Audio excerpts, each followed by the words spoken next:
ଅନନ୍ତକାଳ ସ୍ଥାୟୀ।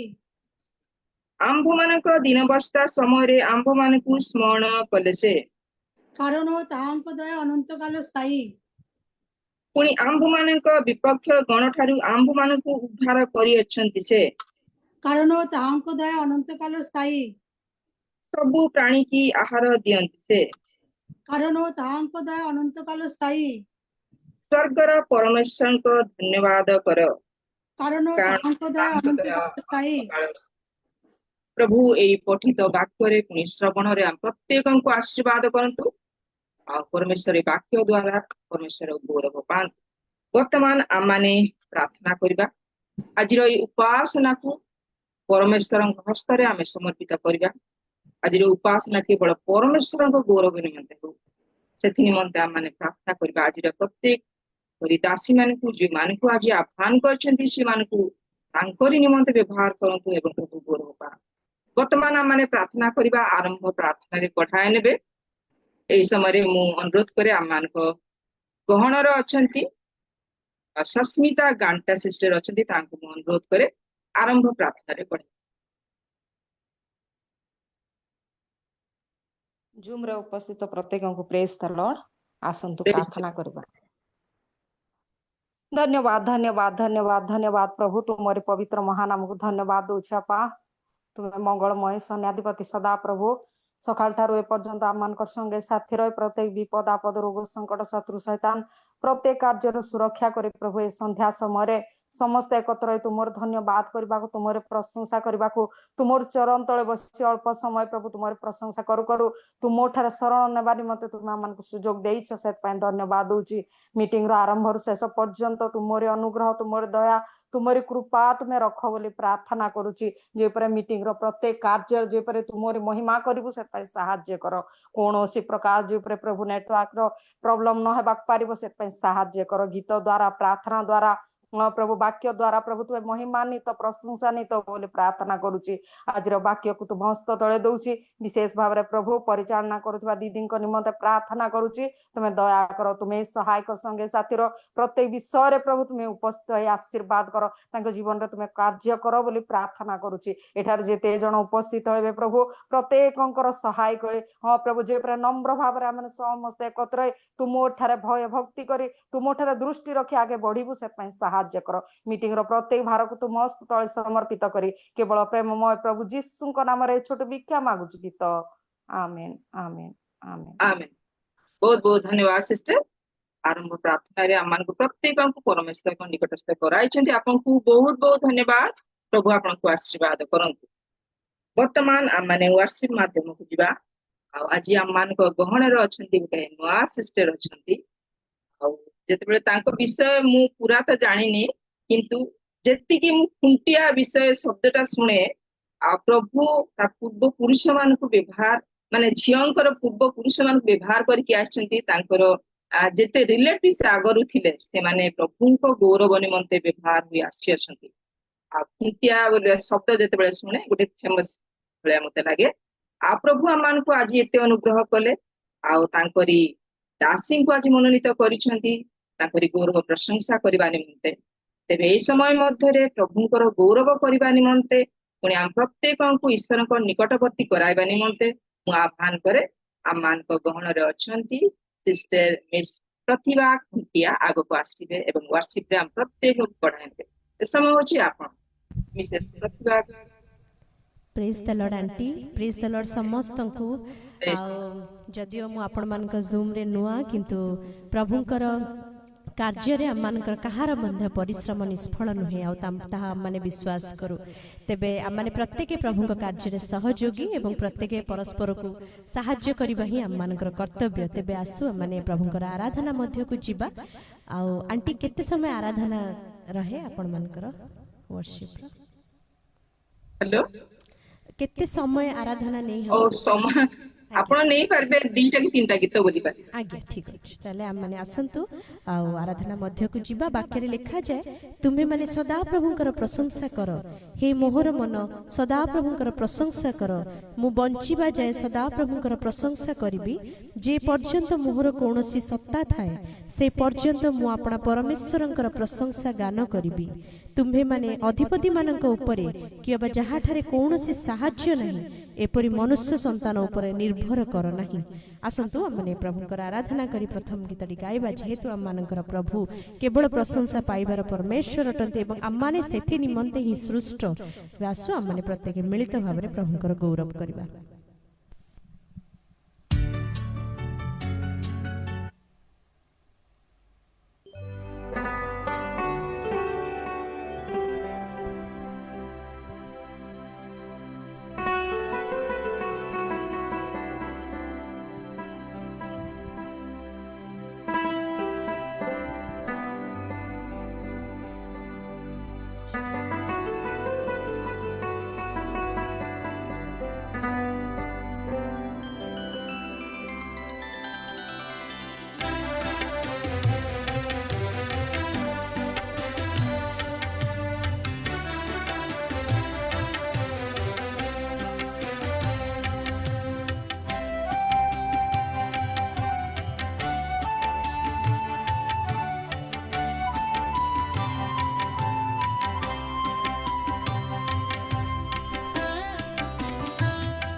भुवन मधुरी गाई पुण्य तोमरि नाम सुंदर हे प्रणति घीन पुण्य तोमरि नाम ए भुवन मधुरी गाई पुण्य तोमरि नाम सुंदर हे प्रणति घीन पुण्य तोमरि नाम।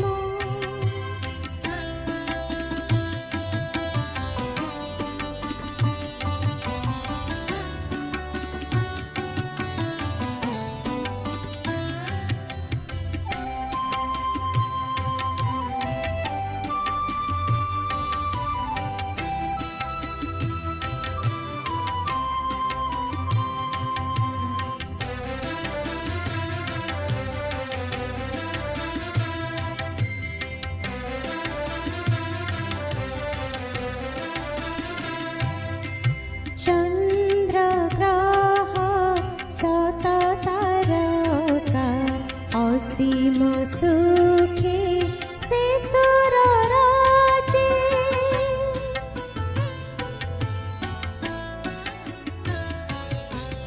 चंद्रग्रह सततारका असीम सुखे से सुर राजे बन मर्मर चहली गाए बन मर्मर चहली गाए पुण्य तोमरि नाम सुंदर हे प्रणति घीन पुण्य तोमरि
माने सेही नाम बिना आममानकर परित्राण नाही कारण आकाश तले मनुष्य मानक मध्यरे एपरि कौनसी नाम आममानक प्रदत्त होई नाही जहा द्वारा माने परित्राण प्राप्त होई परिबु। तेबे आसु आ माने आउ एक गीत गाई प्रभुंकर गौरव करुथबा ये जीवन है क्या तेरे बिना मसीहा माने प्रत्येक निज निज जीवन को एते बळे समर्पण करथुवा गीत माध्यम रे माने गाइला बेले मानकर हृदय मन आत्मा को प्रभु हस्त तले दउथबा।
तुझको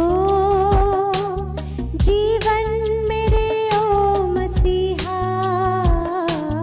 ये जीवन है क्या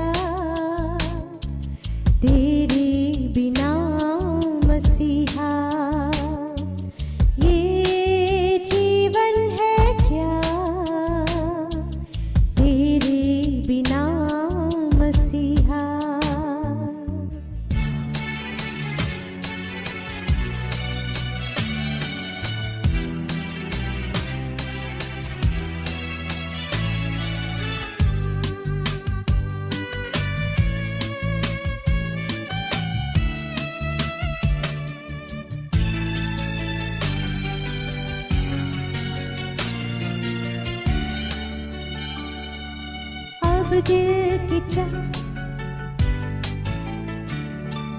अब दिल की चाह यही है, तुझ में ही डूबा रहूं मैं। अब दिल की चाह यही है, तुझ में ही डूबा रहूं मैं। मिलता रहे साथ तुम्हारा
प्रेज द लॉर्ड तांको बिना माने किछि नुह से निमंते से आमर कुंभकार आम हस्तरे मृत्तिका पात्र सदृश मृत्तिका पिंडुला सदृश से जिपरि चाहिए सेपरि आम को तांको हिसाब रे जगत रे गढ़ी नियंतु एवं आमान को सही परि व्यवहार करंतु बोली एहा आमानकर प्रार्थना। तेबे आसु आमाने शेष गीतटी गाई प्रभु को गौरव दउथबा।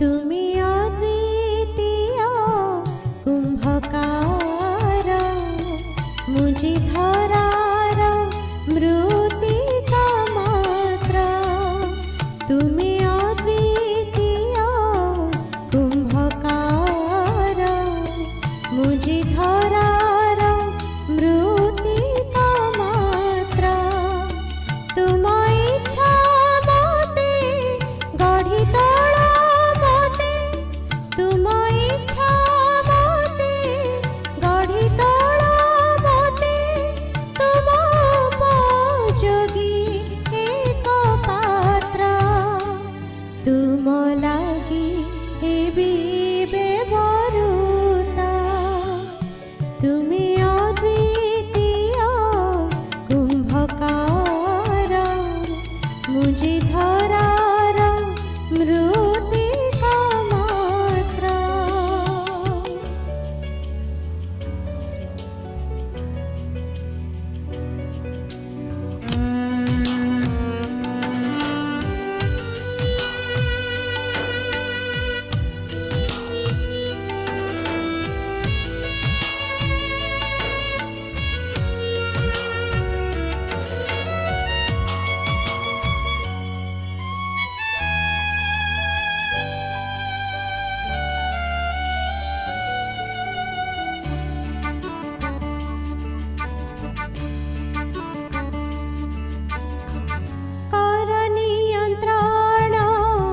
गति स्थिति मोर तुम्हारी सेवारे कर व्यवहार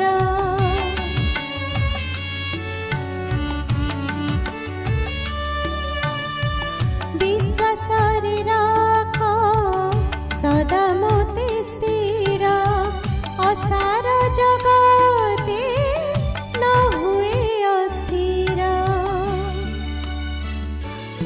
सदा मोर चित कर शृंखलित सदा मोर चित कर शृंखलित शुभ्र रहु परित्राण वस्त्र शुभ्र रहु परित्राण वस्त्र तुमे अद्वितीय कुंभकार मुझे धरार मृत्तिका मात्र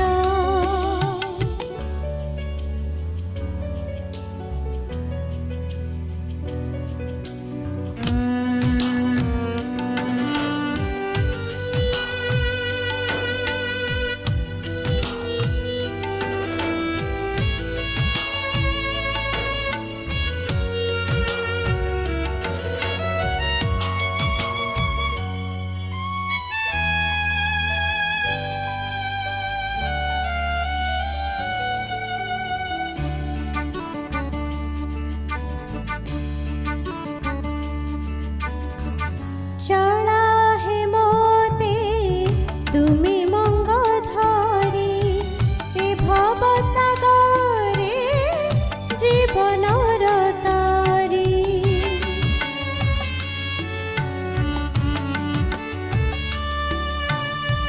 खोली दियो प्रभु ज्ञान चक्षु मोर देखिबी स्वर्ग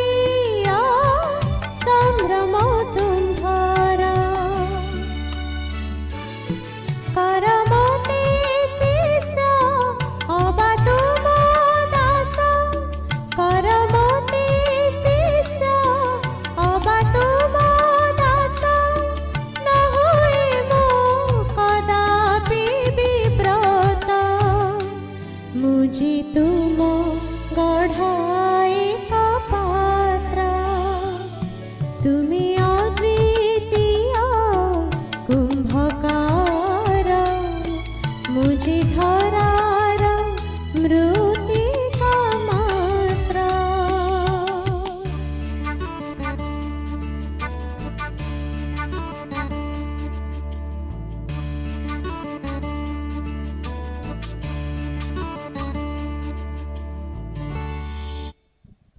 हाँ प्रिय प्रभु आमने এই জগତରେ ତୁମରି ହାତରେ ଏକ ମୃତ୍ତିକା ପିଣ୍ଡୁଳା ସଦୃଶ ତୁମେ ହିଁ ଆମମାନଙ୍କର କୁମ୍ଭକାର ସଦୃଶ ଆମମାନଙ୍କୁ এই ଜଗତରେ କଢ଼ାଇ ନିଅ ବୋଲି ଆମମାନଙ୍କର ପ୍ରାର୍ଥନା ଧନ୍ୟବାଦ ଦେଉଅଛି ତୁମେ ଆମମାନଙ୍କୁ ଏହିପରି ସୁଯୋଗ ପରେ ସୁଯୋଗ ଦେଉଅଛ ତୁମରି ସ୍ତୁତି ଗୌରବ ଆରାଧନା ପ୍ରଶଂସା କରିବା ପାଇଁ ଆମମାନଙ୍କ ପରି ଅଯୋଗ୍ୟ ନଗଣ୍ୟ ଦିନହୀନମାନଙ୍କୁ ତୁମେ ଏହିପରି ସୁଯୋଗ ଦେଉଛ ପ୍ରଭୁ ଆମମାନଙ୍କର କ'ଣ ବା ଉତ୍ତମତା ଧୂଳିଠାରୁ ଆମମାନେ ହୀନ କୋଟି କୋଟି ଅୟୁତ ଅୟୁତ ଦୂତମାନଙ୍କ ମଧ୍ୟରେ ନିବାସୀନ ପରମେଶ୍ୱର ତୁମେ ପ୍ରଭୁ କିନ୍ତୁ ଅହରହ ତୁମେ ପ୍ରଶଂସା ଶୁଣୁଥାଅ କିନ୍ତୁ ତଥାପି ମୋ ଝିଅଟି ଆଜି ମୋତେ କ'ଣ କହୁଛି ବୋଲି ତୁମେ ଆମମାନଙ୍କ ପରି ଅସୁଚି ଓଷ୍ଠାଧର ବିଶିଷ୍ଟ ମନୁଷ୍ୟମାନଙ୍କ ମୁଖରୁ ତୁମରି ପ୍ରଶଂସା ଶୁଣିବା ପାଇଁ ସଦା ନିଜର କର୍ଣ୍ଣ ଉନ୍ମୁକ୍ତ କରିଅଛ ପ୍ରଭୁ ଧନ୍ୟବାଦ ଦେଉଅଛି ତୁମେ ମୋ ପରି ଅଯୋଗ୍ୟକୁ ବ୍ୟବହାର କଲ ବୋଲି ଧନ୍ୟବାଦ ଦେଉଅଛି ପ୍ରିୟ ପ୍ରଭୁ ଏ ସ୍ଥାନରେ ତୁମରି ଉପସ୍ଥିତି ଦେଇଅଛ ବୋଲି ଧନ୍ୟବାଦ ଦେଉଅଛି ପ୍ରଭୁ ତାହା ଆମମାନେ ଅନୁଭବ କରୁଅଛୁ ସେଥିପାଇଁ ତୁମ ମହାନାମକୁ ଧନ୍ୟବାଦ ଦେଉଛି ପବିତ୍ର ଆତ୍ମା ଈଶ୍ୱର ତୁମେ ସମସ୍ତ ବିଷୟକୁ ତୁମ ମଧ୍ୟକୁ ନିୟନ୍ତ୍ରଣ ମଧ୍ୟକୁ ନେଇଛ ରାଜା ଧନ୍ୟବାଦ ଦେଉଅଛି ପ୍ରଭୁ ଆଗାମୀ ସମୟରେ ଆମମାନେ ତୁମରି ରବ ଶୁଣିବାକୁ ଯାଉଅଛୁ ପ୍ରଭୁ ତାହା କୌଣସି ମଣିଷର ସ୍ୱର ନୁହେଁ ମାତ୍ର ତୁମରି ସ୍ୱର ତାହା ଯେପରି ଆମମାନେ ଶୁଣି 100 ଗୁଣ ପର୍ଯ୍ୟନ୍ତ ଏ ଜଗତରେ ଫଳ ଫଳିବାକୁ ପାରିବୁ କେବଳ ତୁମରି ନିମନ୍ତେ ତୁମେ ଆଶୀର୍ବାଦ କର ବୋଲି ପ୍ରାର୍ଥନା କରୁଅଛି ଶୈତାନ ଯଦି କୌଣସି ପ୍ରକାର ଅନ୍ଧକାର ଶକ୍ତି ସ୍ଥାନରେ କାର୍ଯ୍ୟ କରୁଥାଏ କରେଣ୍ଟ ଇସ୍ୟୁଜ ନେଟୱାର୍କ ଇସ୍ୟୁଜ କୌଣସି ବାଧାଜନକ ଆତ୍ମା କାର୍ଯ୍ୟ କରୁଥାଏ ଯୀଶୁ ନାମରେ ଆମେ ସେ ସବୁକୁ ଅଗ୍ରାହ୍ୟ କରୁଅଛୁ ତାହା ଆମମାନଙ୍କୁ ତୁମଠାରୁ ବିଚ୍ଛିନ୍ନ ନ କରୁ ତୁମେ ଆଶୀର୍ବାଦ କର ରାଜା ତୁମେ ସମସ୍ତ ସମୟକୁ ତୁମ ନିୟନ୍ତ୍ରଣ ମଧ୍ୟକୁ ନେଇଅଛ ମୋର ପ୍ରିୟ ଆଣ୍ଟିଙ୍କୁ ମଧ୍ୟ ତୁମ ହସ୍ତରେ ଦେଉଛି ପରିଚାଳନା କରୁଅଛନ୍ତି ତାଙ୍କୁ ମଧ୍ୟ ତୁମ ନିୟନ୍ତ୍ରଣ ମଧ୍ୟରେ ତୁମେ ରଖିଅଛ ବୋଲି ବିଶ୍ୱାସରେ ତୁମ ମହାନାମକୁ ଧନ୍ୟବାଦ ଦେଉଛି ଏତେବେଳେ ଆମମାନେ ପ୍ରତ୍ୟେକ ନିଜ ନିଜକୁ ତୁମ ହସ୍ତରେ ସମର୍ପଣ କରୁଅଛି ଆଗାମୀ ସମସ୍ତ ସମୟକୁ ତୁମ ହସ୍ତରେ ଦେଇ ଏହି କ୍ଷୁଦ୍ର ନିବେଦନ ପ୍ରିୟ ପ୍ରଭୁ ଯୀଶୁଙ୍କ ନାମରେ ମାଗୁଅଛି amen amen praise the lord thank you praise the lord amen sister को बहुत बहुत धन्यवाद अति अर्थपूर्ण गीत पुणी भक्तिर सहित प्रिय प्रभु रखिथिबा जीवन रे देइथिबा दान रे अति सुंदर भाव रे प्रभु को निमंते व्यवहार करिकि आसिले पुणी आ प्रत्येक को मध्य ईश्वर को निकटवर्ती कराइछंती आपन को बहुत बहुत धन्यवाद प्रभु आपन को व्यवहार करूछंती आगामी दिन मानक प्रभु ए प्रकार व्यवहार करंतु एवं गौरव पांतु thank you so much sister thank you so much वर्तमान रही बाइबल रीडिंग परमेश्वर पवित्र वाक्य अध्ययन द्वारा हम परमेश्वर विषय रे जानिबा को जिबा और ए समय अध्ययन करके सुनाएबे मु आह्वान करे हम मानक गहन रे अछंती मिसेस दीप्तिमयी प्रधान दीदी को आह्वान करे आगो को आसीबे बाइबल अध्ययन साहाय्य करेंगे ए समय हूँ दीदी आप विशेष दीप्तिमयी प्रभु जूम रे उपस्थित थिबा समस्त भौणी मान को मोर ख्रीष्टीय प्रेम नमस्कार जनाए नमस्ते आसंतु आमाने बाइबल रो किछि अंश पढ़िबा ता आपण माने पाइबे गीत संहिता 146 पर्व गीत संहिता 146 पर्व तुम्हे माने सदा प्रभुंकर प्रशंसा कर हे मोहर मन सदा प्रभुंकर प्रशंसा कर मु बंचिथिबा जाए सदा प्रभुंकर प्रशंसा करिबी जाबत मोहर कोनोसी सत्ता थाए ताबत मु आपणा परमेश्वरंकर प्रशंसा गान करिबी तुम्हे माने अधिपति मानक उपरे कियबा जहाठारे कोनोसी साहाय्य नाही हेमंत मनुष्य संतान उपरे निर्भर कर नाही ताहार निश्वास बाहरी जाए से निज मृतिका को फेरी जाए सेही दिन ताहार संकल्प सबु नष्ट हुए जाकुबर परमेश्वर जहार साहाय्य स्वरूप सदाप्रभु आपणा परमेश्वर जहार आशा भूमि से लोक धन्य से आकाश मंडल ओ पृथ्वी ओ समुद्र ओ तन्मध्यस्थ सकल निर्माण कले से सदाकाल सत्य पालन करती से उपद्रवग्रस्त लोक पक्षरे न्याय विचार करती से क्षुधित को भक्ष्य दियंती ସଦାପ୍ରଭୁ ବନ୍ଦୀଗଣକୁ ମୁକ୍ତ କରନ୍ତି। ସଦାପ୍ରଭୁ ଅନ୍ଧମାନଙ୍କର ଚକ୍ଷୁ ପ୍ରସନ୍ନ କରନ୍ତି। ସଦାପ୍ରଭୁ ନଇଁ ପଡ଼ିବା ଲୋକମାନଙ୍କୁ ଉଠାନ୍ତି। ସଦାପ୍ରଭୁ ଧାର୍ମିକମାନଙ୍କୁ ପ୍ରେମ କରନ୍ତି। ସଦାପ୍ରଭୁ ବିଦେଶୀମାନଙ୍କୁ ରକ୍ଷା କରନ୍ତି। ସେ ପିତୃହୀନ ଓ ବିଧବାକୁ ଧରି ରଖନ୍ତି। ମାତ୍ର ଦୁଷ୍ଟମାନଙ୍କର ଗତି ସେ ଓଲଟାଇ ପକାନ୍ତି। ସଦାପ୍ରଭୁ ଅନନ୍ତ କାଳ ରାଜ୍ୟ କରିବେ। ହେ ସିଓନ, ତୁମ୍ଭର ପରମେଶ୍ୱର ସକଳ ପୁରୁଷାନୁକ୍ରମେ ରାଜ୍ୟ କରିବେ। ତୁମ୍ଭେମାନେ ସଦାପ୍ରଭୁଙ୍କର ପ୍ରଶଂସା କର। ଆମେନ୍। ପ୍ରଭୁ ଏ ପଠିତ ବାକ୍ୟରେ ଆଶୀର୍ବାଦ କରନ୍ତୁ। ଧନ୍ୟବାଦ ଦିଦି। ଆଉ ଅତି ସମ୍ମାନର ସହିତ ପରମେଶ୍ୱରଙ୍କ ବାକ୍ୟକୁ ଅତି ସ୍ପଷ୍ଟରେ ସୁନ୍ଦର ଭାବରେ ଅଧ୍ୟୟନ କରି ଆଉ ପରମେଶ୍ୱରଙ୍କର ସେ ମହାନତା ବିଷୟରେ, କାର୍ଯ୍ୟ ବିଷୟରେ, ତାଙ୍କ ଗୁଣ ବିଷୟରେ ଆମମାନଙ୍କୁ ଶୁଣାଇଛନ୍ତି। ବିଶେଷ କରି ପ୍ରଭୁଙ୍କର ଗୌରବ ଆପଣ କରିଛନ୍ତି ଅଧ୍ୟୟନ ଦ୍ୱାରା। ପ୍ରଭୁଙ୍କୁ ଉଚ୍ଚରେ ସ୍ଥାପନ କରିଥିବାରୁ ଆପଣଙ୍କୁ ବହୁତ ବହୁତ ଧନ୍ୟବାଦ ଦିଦି। ପ୍ରଭୁ ଆପଣଙ୍କୁ ଆଶୀର୍ବାଦ କରନ୍ତୁ। ଏହିପରି ଆଗାମୀ ସମୟ ମଧ୍ୟରେ ମଧ୍ୟ ପ୍ରଭୁ ବ୍ୟବହାର କରି ଗୌରବ ପାଆନ୍ତୁ। ଥ୍ୟାଙ୍କ ୟୁ ସୋ ମଚ୍ ଦିଦି। ବର୍ତ୍ତମାନ ରହିଛି ମେମୋରି ବେସ୍। ଆଉ ଏଇ ସମୟ ହଉଛି ଆପଣ ମାନଙ୍କର। ଯଦି ଆପଣ ମାନେ କହିବାକୁ ଚାହାନ୍ତି ମେମୋରି ଭର୍ସ, ବର୍ତ୍ତମାନ ଆପଣ ମାନେ କହିପାରିବେ। ମୁଖସ୍ଥ ପଦ କହିବାର ଅଛି।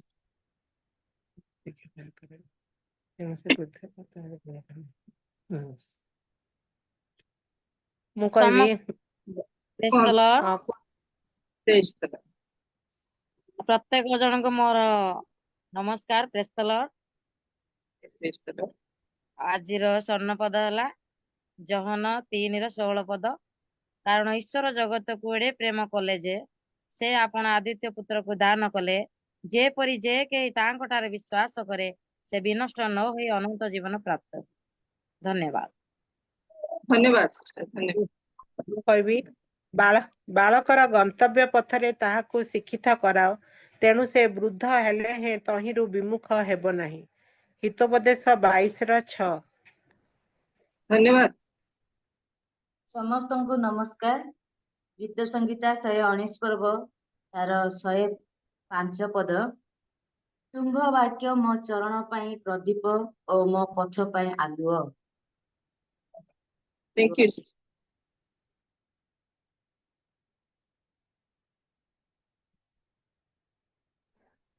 সমস্ত খ্রিস্টপ্রেমী নমস্কার।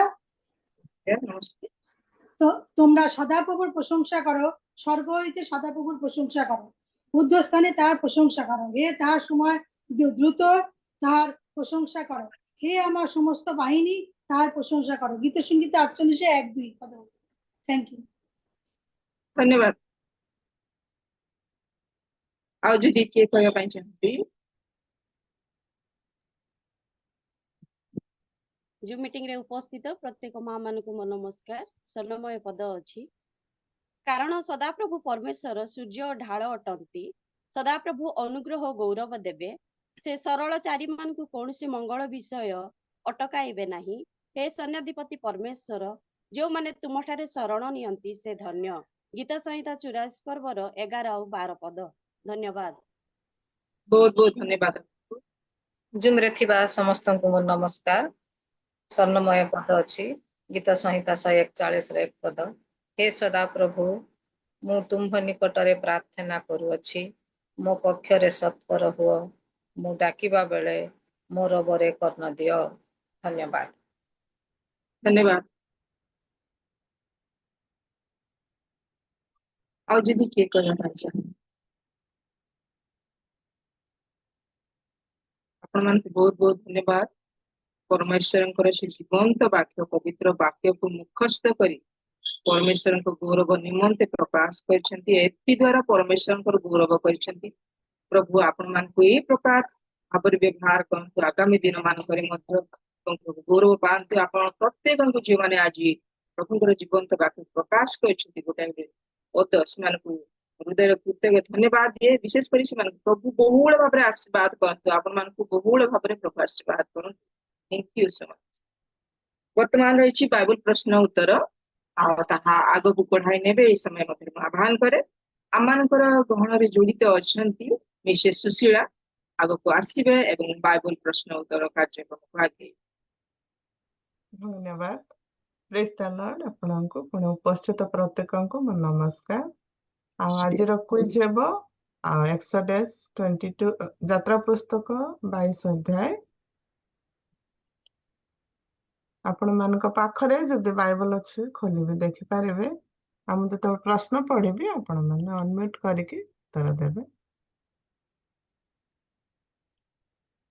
ପ୍ରଥମ ପ୍ରଶ୍ନ ମୁଁ ପଢିବି, ଆପଣମାନେ ଦେଖନ୍ତୁ। ଯାତ୍ରା ପୁସ୍ତକ 22 ଅଧ୍ୟାୟ।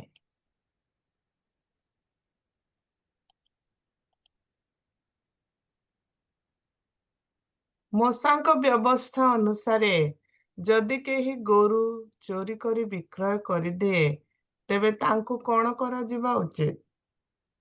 ଏକ ସେ ଗୋରୁ ଗୋଟେ ଗୋରୁ ବଦଳରେ ବଦଳରେ 5 ଗୋରୁ, 5ଟା ଏକ ଗୋରୁ ମେଷ ବଦଳରେ 4 ମେଷ ଦିଆଯିବ। ବଦଳରେ 4ଟା ମେଷ ସେ ଦବ। ଧନ୍ୟବାଦ ଆପଣଙ୍କୁ। ମୋଶାଙ୍କ ବ୍ୟବସ୍ଥା ଅନୁସାରେ ଯିଏ ମେଣ୍ଢା ଚୋରି କରି ବିକ୍ରୟ କରିଛି ତାକୁ କଣ କରାଯିବା ଉଚିତ? ତାହାକୁ 5ଟି ମେଣ୍ଢା ବିକ୍ରୟ ଦେବାର ଉଚିତ। ଆଉ ତହିଁରେ ସେ 2 ଗୁଣ ଦବ। ମେଷ ଦେବା ହଁ, ମେଷ। ମେଷ। ଧନ୍ୟବାଦ। ମୋଶାଙ୍କ ବ୍ୟବସ୍ଥା ଅନୁସାରେ ରାତିରେ ଚୋରି କରୁଥିବା ଚୋରକୁ ହତ୍ୟା କରୁଥିବା ବ୍ୟକ୍ତିଙ୍କୁ କଣ କରାଯିବା ଉଚିତ? ସେ ରକ୍ତପାତର ଦୋଷୀ ହବ ନାହିଁ। ଦୋଷୀ ହବ ନାହିଁ। ଧନ୍ୟବାଦ। ମୋଶାଙ୍କ ବ୍ୟବସ୍ଥା ଅନୁସାରେ ଯଦି କେହି ଜଣେ ଚୋରକୁ ଧରି ଦିନରେ ପିଟି ହତ୍ୟା କରେ, ତେବେ ତାଙ୍କୁ କଣ କରାଯିବା ଉଚିତ? ରକ୍ତପାତର ଦୋଷୀ ହେବ। ଧନ୍ୟବାଦ। ମୋଶାଙ୍କ ନିୟମ ଅନୁସାରେ ଯିଏ କାହାର ଚାଷ ଜମିର ଫସଲରେ ଚରିବା ପାଇଁ ନିଜ ପଶୁପାଳନକୁ ଛାଡି ଦେଇଛନ୍ତି, ତାଙ୍କ ପ୍ରତି କଣ କରାଯିବା ଉଚିତ?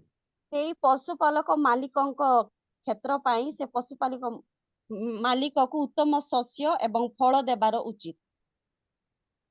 ଧନ୍ୟବାଦ।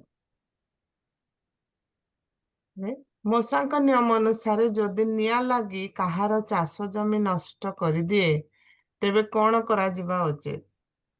ସେହି ଚାଷ ଜମିର ଲୋକଙ୍କୁ ତାହାର ମୂଲ୍ୟ ଦେବାର ଉଚିତ।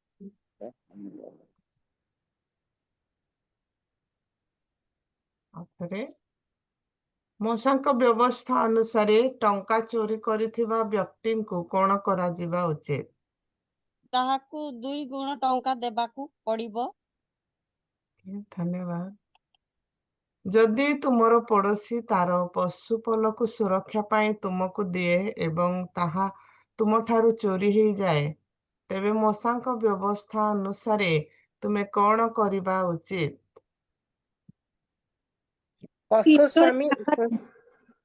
ঈশ্বরের সাক্ষাৎ আনিতে হইবে। ପରମେଶ୍ୱରଙ୍କ ସାକ୍ଷାତରେ ଉଭୟଙ୍କୁ ନେଇ ପରମେଶ୍ୱରଙ୍କ ଅନୁସାରେ ସେମାନଙ୍କୁ ମୂଲ୍ୟ ଦେବାର ଉଚିତ। ଧନ୍ୟବାଦ। ଯଦି ତୁମେ ତୁମର ପଡୋଶୀର ଗଧ ଧାର ନେଇ ତାର ଗଧ ତୁମ ପାଖରେ ଥିବା ସମୟରେ ମରିଯାଏ, ତେବେ ମୋଶାଙ୍କ ବ୍ୟବସ୍ଥା ଅନୁସାରେ ତୁମେ କଣ କରିବା ଉଚିତ? ଯଦି ସେ ସ୍ୱାମୀ ତା ପାଖରେ ଥିବ, ସେ କିଛି ଦବାକୁ ପଡିବନି, ଆଉ ନହେଲେ ତାର ପରିଶୋଧ କରିବ। ଧନ୍ୟବାଦ। ମୋଶାଙ୍କ ବ୍ୟବସ୍ଥା ଅନୁସାରେ ଜଣେ ଯାଦୁକରୀଙ୍କୁ କଣ କରାଯିବା ଉଚିତ?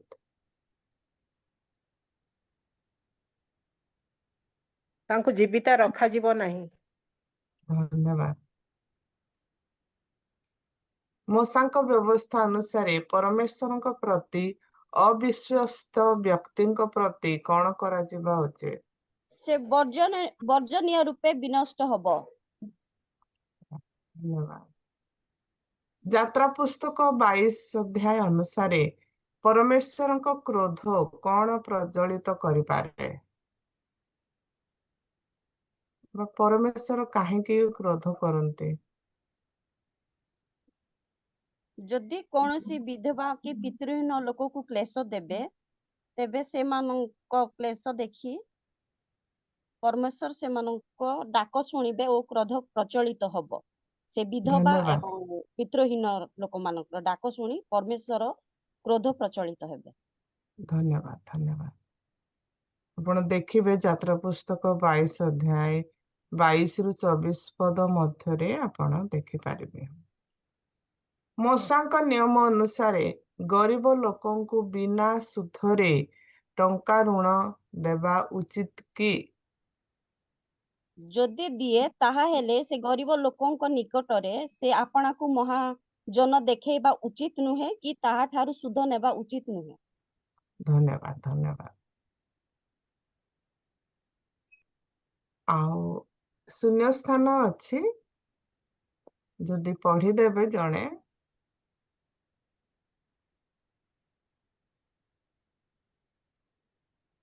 ଖୋଜି ପାରିଲେ କି?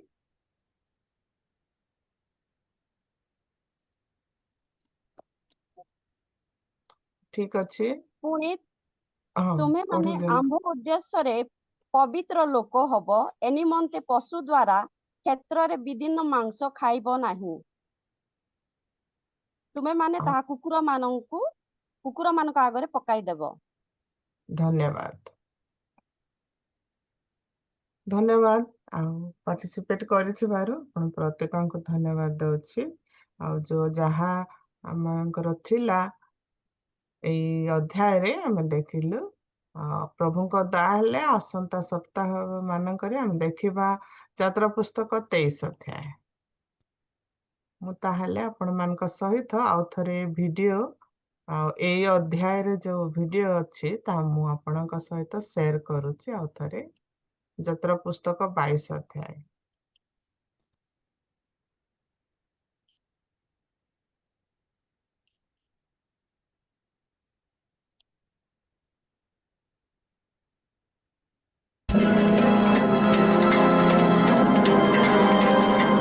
If a man steals an ox or a sheep and slaughters it or sells it, he must pay back 5 head of cattle for the ox and 4 sheep for the sheep. If a thief is caught breaking in and is struck so that he dies, the defender is not guilty of bloodshed. But if it happens after sunrise, he is guilty of bloodshed. A thief must certainly make restitution, but if he has nothing, he must be sold to pay for his theft. If the stolen animal is found alive in his possession, whether ox or donkey or sheep, he must pay back double. If a man grazes his livestock in a field or vineyard and lets them stray and they graze in another man's field, he must make restitution from the best of his own field or vineyard. If a fire breaks out and spreads into thorn bushes, so that it burns shocks of grain or standing grain or the whole field, the one who started the fire must make restitution. If a man gives his neighbor silver or goods for safekeeping, and they are stolen from the neighbor's house, the thief, if he is caught, must pay back double. But if the thief is not found, the owner of the house must appear before the judges to determine whether he has laid his hands on the other man's property. In all cases of illegal possession of an ox, a donkey, a sheep, a garment, or any other lost property about which somebody says, "This is mine," both parties are to bring their cases before the judges. The one whom the judges declare guilty must pay back double to his neighbor. If a man gives a donkey, an ox, a sheep, or any other animal to his neighbor for safekeeping, and it dies or is injured or is taken away while no one is looking, the issue between them will be settled by the taking of an oath before the Lord that the neighbor did not lay hands on the other person's property. The owner is to accept this, and no restitution is required. But if the animal was stolen from the neighbor, he must make restitution to the owner. If it was torn to pieces by a wild animal, he shall bring in the remains as evidence, and he will not be required to pay for the torn animal. If a man borrows an animal from his neighbor, and it is injured or dies while the owner is not present, he must make restitution. But if the owner is with the animal, the borrower will not have to pay. If the animal was hired, the money paid for the hire covers the loss. If a man seduces a virgin who is not pledged to be married and sleeps with her, he must pay the bride price and she shall be his wife. If her father absolutely refuses to give her to him, he must still pay the bride price for virgins. Do not allow a sorceress to live. Anyone who has sexual relations with an animal must be put to death. Whoever sacrifices to any god other than the Lord must be destroyed. Do not mistreat an alien or oppress him, for you were aliens in Egypt. Do not take advantage of a widow or an orphan. If you do and they cry out to me, I will certainly hear their cry. My anger will be aroused and I will kill you with the sword. Your wives will become widows and your children fatherless. If you lend money to one of my people among you who is needy, do not be like a moneylender. Charge him no interest. If you take your neighbor's cloak as a pledge, return it to him by sunset, because his cloak is the only covering he has for his body. What else will he sleep in?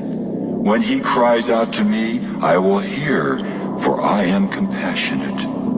Do not blaspheme God or curse the ruler of your people. Do not hold back offerings from your granaries or your vats. You must give me the firstborn of your sons.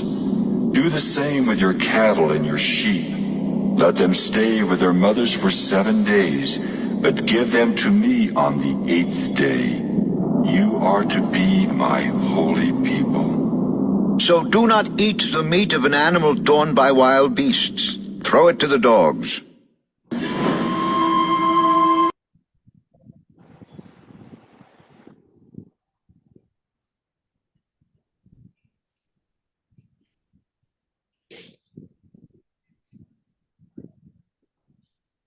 ତ ଏହା ଥିଲା ଆଜିର ପ୍ରଶ୍ନ ଉତ୍ତର ଏବଂ Bible chapter reading.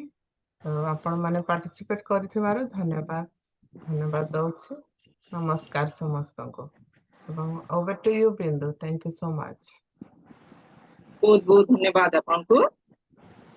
Bible ପ୍ରଶ୍ନ ଉତ୍ତର ସାଥେ ଆମମାନଙ୍କୁ ଭିଡିଓ ମଧ୍ୟ ଶୋ କରିଛନ୍ତି, ଯାହାକି ଏହା ଆମମାନଙ୍କୁ ଗୋଟାଏ ବିଷୟରେ ଉତ୍ସାହିତ ବି କରେ ଆଉ ଶିଖିବା ପାଇଁ ମଧ୍ୟ ସାହାଯ୍ୟ କରିଥାଏ। ଆପଣଙ୍କର ଚେଷ୍ଟାରୁ ଆପଣଙ୍କ ପରିଶ୍ରମରୁ ଏହା ମାନେ ପାଉଥିବାରୁ ଶିକ୍ଷା ପ୍ରାପ୍ତ ହେଉଥିବାରୁ ଆପଣଙ୍କୁ ବହୁତ ବହୁତ ଧନ୍ୟବାଦ। ପ୍ରଭୁ ଆପଣଙ୍କୁ ଏ ପ୍ରକାର ଭାବରେ ହିଁ ବ୍ୟବହାର କରନ୍ତୁ, ପ୍ରଭୁ ଗୌରବ ପାଆନ୍ତୁ। ଆପଣଙ୍କୁ ବହୁତ ବହୁତ ଧନ୍ୟବାଦ ଆମେ ସୁନ୍ଦର ଭାବରେ ପ୍ରଶ୍ନ ଉତ୍ତର କାର୍ଯ୍ୟକ୍ରମରେ ପଠାଇ ନେଇଥିବା। ଧନ୍ୟବାଦ। ବର୍ତ୍ତମାନ ରହିଛି ଟେଷ୍ଟିମନି। ଯଦି ଆଶ୍ଚର୍ଯ୍ୟ ପାଇଛନ୍ତି କାମ ଆପଣଙ୍କ ମନ ମଧ୍ୟରେ ଜୀବନ ମଧ୍ୟରେ ହେଇପାରିଛି, ତେବେ ପ୍ରଭୁଙ୍କ ଗୌରବ ନିମନ୍ତେ ଆପଣ ମାନେ ସାକ୍ଷ୍ୟ ପ୍ରଦାନ କରିପାରିବେ। ଏ ସମୟ ହଉଛି ସାକ୍ଷ୍ୟ ଦେବାର। ସମସ୍ତଙ୍କୁ ମୋର ପ୍ରେଜ୍ ଦ ଲର୍ଡ। ପ୍ରେଜ୍ ଦ ଲର୍ଡ। ବସିଥିବା ପ୍ରତ୍ୟେକ ପ୍ରଭୁଙ୍କ ଦାସୀ ମାନଙ୍କୁ ମୋର ନମସ୍କାର ସହିତ ପ୍ରେଜ୍ ଦ ଲର୍ଡ। ଆଉ ମଝିରେ ମୋର କେତେ ସମୟ ଯାକ ମୁଁ ଆସିପାରିଲିନି, କାରଣ ମୁଁ ମେଡିକାଲରେ ଆଡମିଟ୍ ଥିଲି, ତ ସେଥିପାଇଁ ମୁଁ ଆସିପାରିଲିନି। ଏଇ ନେକ୍ସଟ ବୁଧବାର ମୁଁ ବସିଥିଲି, କିନ୍ତୁ ମତେ ଆମର ବର୍ଷା ଯୋଉ ହେଲା ନେଟୱାର୍କ ପାଇଲା ନାହିଁ, ତ ସେଥିପାଇଁ ମୁଁ ଶେଷ ପର୍ଯ୍ୟନ୍ତ ନ ବସିଥିବାରୁ ମୁଁ ପରମେଶ୍ୱରଙ୍କୁ କ୍ଷମା ଚାହେଁ, ଆପଣ ମାନଙ୍କଠୁ ମଧ୍ୟ ମୁଁ କ୍ଷମା ଚାହେଁ। ସେଥିପାଇଁ ଏତିକି ହେଲା ମୋର ଟେଷ୍ଟ। ମୋ ପାଇଁ ଟିକେ ପ୍ରାର୍ଥନା କରିବେ। ସବୁ ସମୟରେ ମୋ ଦେହ ଟିକେ ଅସୁସ୍ଥ ରହୁଛି, ସେଥିପାଇଁ ଟିକେ ପ୍ରାର୍ଥନା କରିବେ। ଧନ୍ୟବାଦ। ବହୁତ ବହୁତ ଧନ୍ୟବାଦ। ଆପଣଙ୍କ ନିମନ୍ତେ ପ୍ରାର୍ଥନା କରାଯିବ। ବିଶେଷ କରି ସାକ୍ଷ୍ୟ ପ୍ରଦାନ କରିଥିବାରୁ ଆପଣଙ୍କୁ ବହୁତ ଧନ୍ୟବାଦ। ପ୍ରଭୁ ଆପଣଙ୍କୁ ଆଶୀର୍ବାଦ କରନ୍ତୁ, ସାକ୍ଷ୍ୟ ଦ୍ୱାରା ଗୌରବ ପାଆନ୍ତୁ। ବର୍ତ୍ତମାନ ଆଉ ଯଦି କାହାରି ଅଛି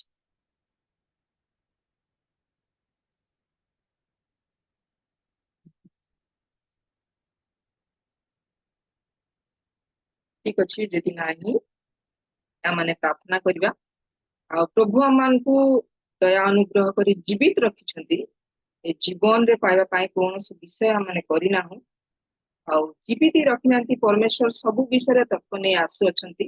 ଏହା ପ୍ରତ୍ୟେକଙ୍କ ଜୀବନ ମଧ୍ୟରେ ଏଇଟା ଆଶ୍ଚର୍ଯ୍ୟ ବିଷୟ। ଆଉ ପ୍ରଭୁ ତାଙ୍କରି ଦୟା ଅନୁଗ୍ରହରେ ପଠାଇ ନେଉଥିବାରୁ ପ୍ରଭୁ ନିଜେ ଗୌରବ ପାଆନ୍ତୁ।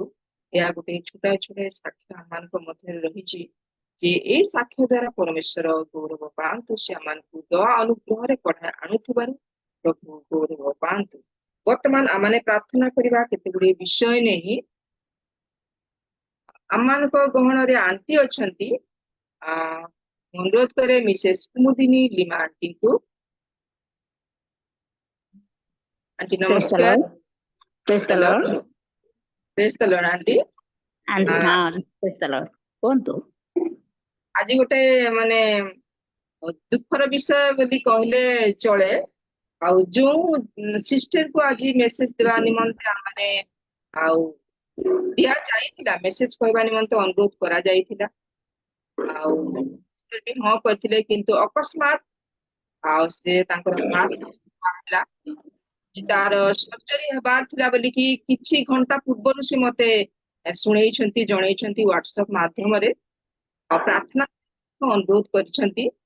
ତେଣୁ ବିଶେଷ କରି ଆଉ ସେ ସିଷ୍ଟରଙ୍କ ନିମନ୍ତେ, ସିଷ୍ଟରଙ୍କ ନାମ ହଉଛି ଆଉ ଜଲିନା ପ୍ରିୟଦର୍ଶନୀ, ଯିଏକି ଆଜି ମେସେଜ ଦେବାର ଥିଲା। ଜଲିନା ପ୍ରିୟଦର୍ଶନୀ, ତାଙ୍କର ହାର୍ଟ ପ୍ରୋବ୍ଲେମ ହଉଛି, ଆଜି ସର୍ଜରୀ ହେବାର ଥିଲା। ଆଉ ତାଙ୍କ ନିମନ୍ତେ ମେଡିକାଲରେ ଅଛନ୍ତି ବର୍ତ୍ତମାନ। ଆମମାନେ ପ୍ରାର୍ଥନା କରିବା ପ୍ରଭୁ ସୁସ୍ଥ ସବଳ କରନ୍ତୁ। ପୁଣି ବର୍ତ୍ତମାନ ଆମମାନେ ଆଉ ଟେଷ୍ଟିମନି ମାଧ୍ୟମରେ ମଧ୍ୟ ଶୁଣିଲୁ, ଅନୁରୋଧ ମଧ୍ୟ ପ୍ରଭୁଙ୍କ ନିକଟରେ କରିଛନ୍ତି ଆମମାନଙ୍କର ମୀନା ସିଷ୍ଟର। ଆଉ କିଛି ସମୟ ସେ ବସି ନଥିଲେ, ଦେହ ଅସୁସ୍ଥ ତାଙ୍କର, ବର୍ତ୍ତମାନ ମଧ୍ୟ ବେଳେ ବେଳେ ଅସୁସ୍ଥ ହୋଇ ଆସୁଛନ୍ତି। ସୁସ୍ଥତା ନିମନ୍ତେ ମଧ୍ୟ ପ୍ରାର୍ଥନା କରିବେ। ବିଶେଷ କରି ପ୍ରାର୍ଥନା କରିବେ ଯେଉଁମାନେ ବିଧବା ପୁଣି ଅନାଥ ପିଲାମାନଙ୍କ ନିମନ୍ତେ ପ୍ରାର୍ଥନା କରିବା। ଆଉ ପ୍ରଭୁଙ୍କର କାର୍ଯ୍ୟ କରୁଥିବା ଦାସ ଦାସୀ ମାନଙ୍କ ନିମନ୍ତେ ପ୍ରାର୍ଥନା କରିବା। ପ୍ରଭୁ ଏମାନଙ୍କୁ ସୁରକ୍ଷା ପ୍ରଦାନ କରନ୍ତୁ, ଆବଶ୍ୟକତା ଦିଅନ୍ତୁ, ପ୍ରତିଟି ବିଷୟରେ ସାହାଯ୍ୟ କରନ୍ତୁ, ଏଥି ନିମନ୍ତେ ପ୍ରାର୍ଥନା କରୁ। ପୁଣି ଆଉ ଯୋଉ ଭଉଣୀ ଆଜି ବାକ୍ୟ କହିବେ, ଆଉ ସେ ଭଉଣୀଙ୍କ ନିମନ୍ତେ ମଧ୍ୟ ଆମେ ପ୍ରାର୍ଥନା କରିବା, ସମର୍ପିତ କରିବା। ଏ କେତେ ଗୁଡେ ବିଷୟ ଆଣ୍ଟି କହିଲେ, ଆପଣ ପ୍ରାର୍ଥନାରେ କଢେଇ ନେବେ। ଯେ ଜାଲିନୀ ସିଷ୍ଟର ନିମନ୍ତେ, ମୀନା ସିଷ୍ଟର ଯୋଉ ଅସୁସ୍ଥ ବୋଲି କହୁଥିଲେ ତାଙ୍କ ନିମନ୍ତେ, ଆଉ ଯେତିକି ଅନାଥ ବିଧବା ଲୋକମାନଙ୍କ ପ୍ରଭୁ ସୁରକ୍ଷା କରନ୍ତୁ ସେଥି ନିମନ୍ତେ, ପୁଣି ବାକ୍ୟ ନିମନ୍ତେ ଆପଣ ପ୍ରାର୍ଥନା। ଦିଦି ଗୋଟେ ବହୁତ ବହୁତ ଧନ୍ୟବାଦ ସୁଯୋଗ ପାଇଁ ମୁଁ ବିଶେଷ କରି ମା ଗୋଟେ ପ୍ରେୟାର ଅଛି। ଆଜ୍ଞା ପୁରା ଆଉ ଗୋଟାଏ ଥର ରିକ୍ୱେଷ୍ଟ କଲେ ସେଥି ନିମନ୍ତେ ପ୍ରାର୍ଥନା କରିବା। ଏବେ ଯେତିକି ଦିଆ ହେଇଛି ଠିକ ଅଛି। ବହୁତ ବହୁତ ଧନ୍ୟବାଦ। ମୁଁ ସୁଯୋଗ ପାଇଁ ବିଶେଷ କରି ଝିଅଙ୍କୁ ଧନ୍ୟବାଦ ଦିଏ।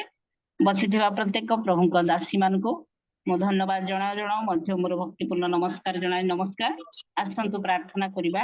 ସର୍ବଶକ୍ତିମାନ ପ୍ରିୟ ପ୍ରଭୁ, ତୁମକୁ ଧନ୍ୟବାଦ ଦଉଛି, କାରଣ ତୁମେ ମହାନ ପରମେଶ୍ୱର, ଶକ୍ତିଦାତା ଈଶ୍ୱର, ତୁମେ ସୁସ୍ଥକାରୀ ଆରୋଗ୍ୟକର୍ତ୍ତା ଅଟ ପ୍ରଭୁ, ରୋଗ ରାଜ୍ୟର ପରମେଶ୍ୱର।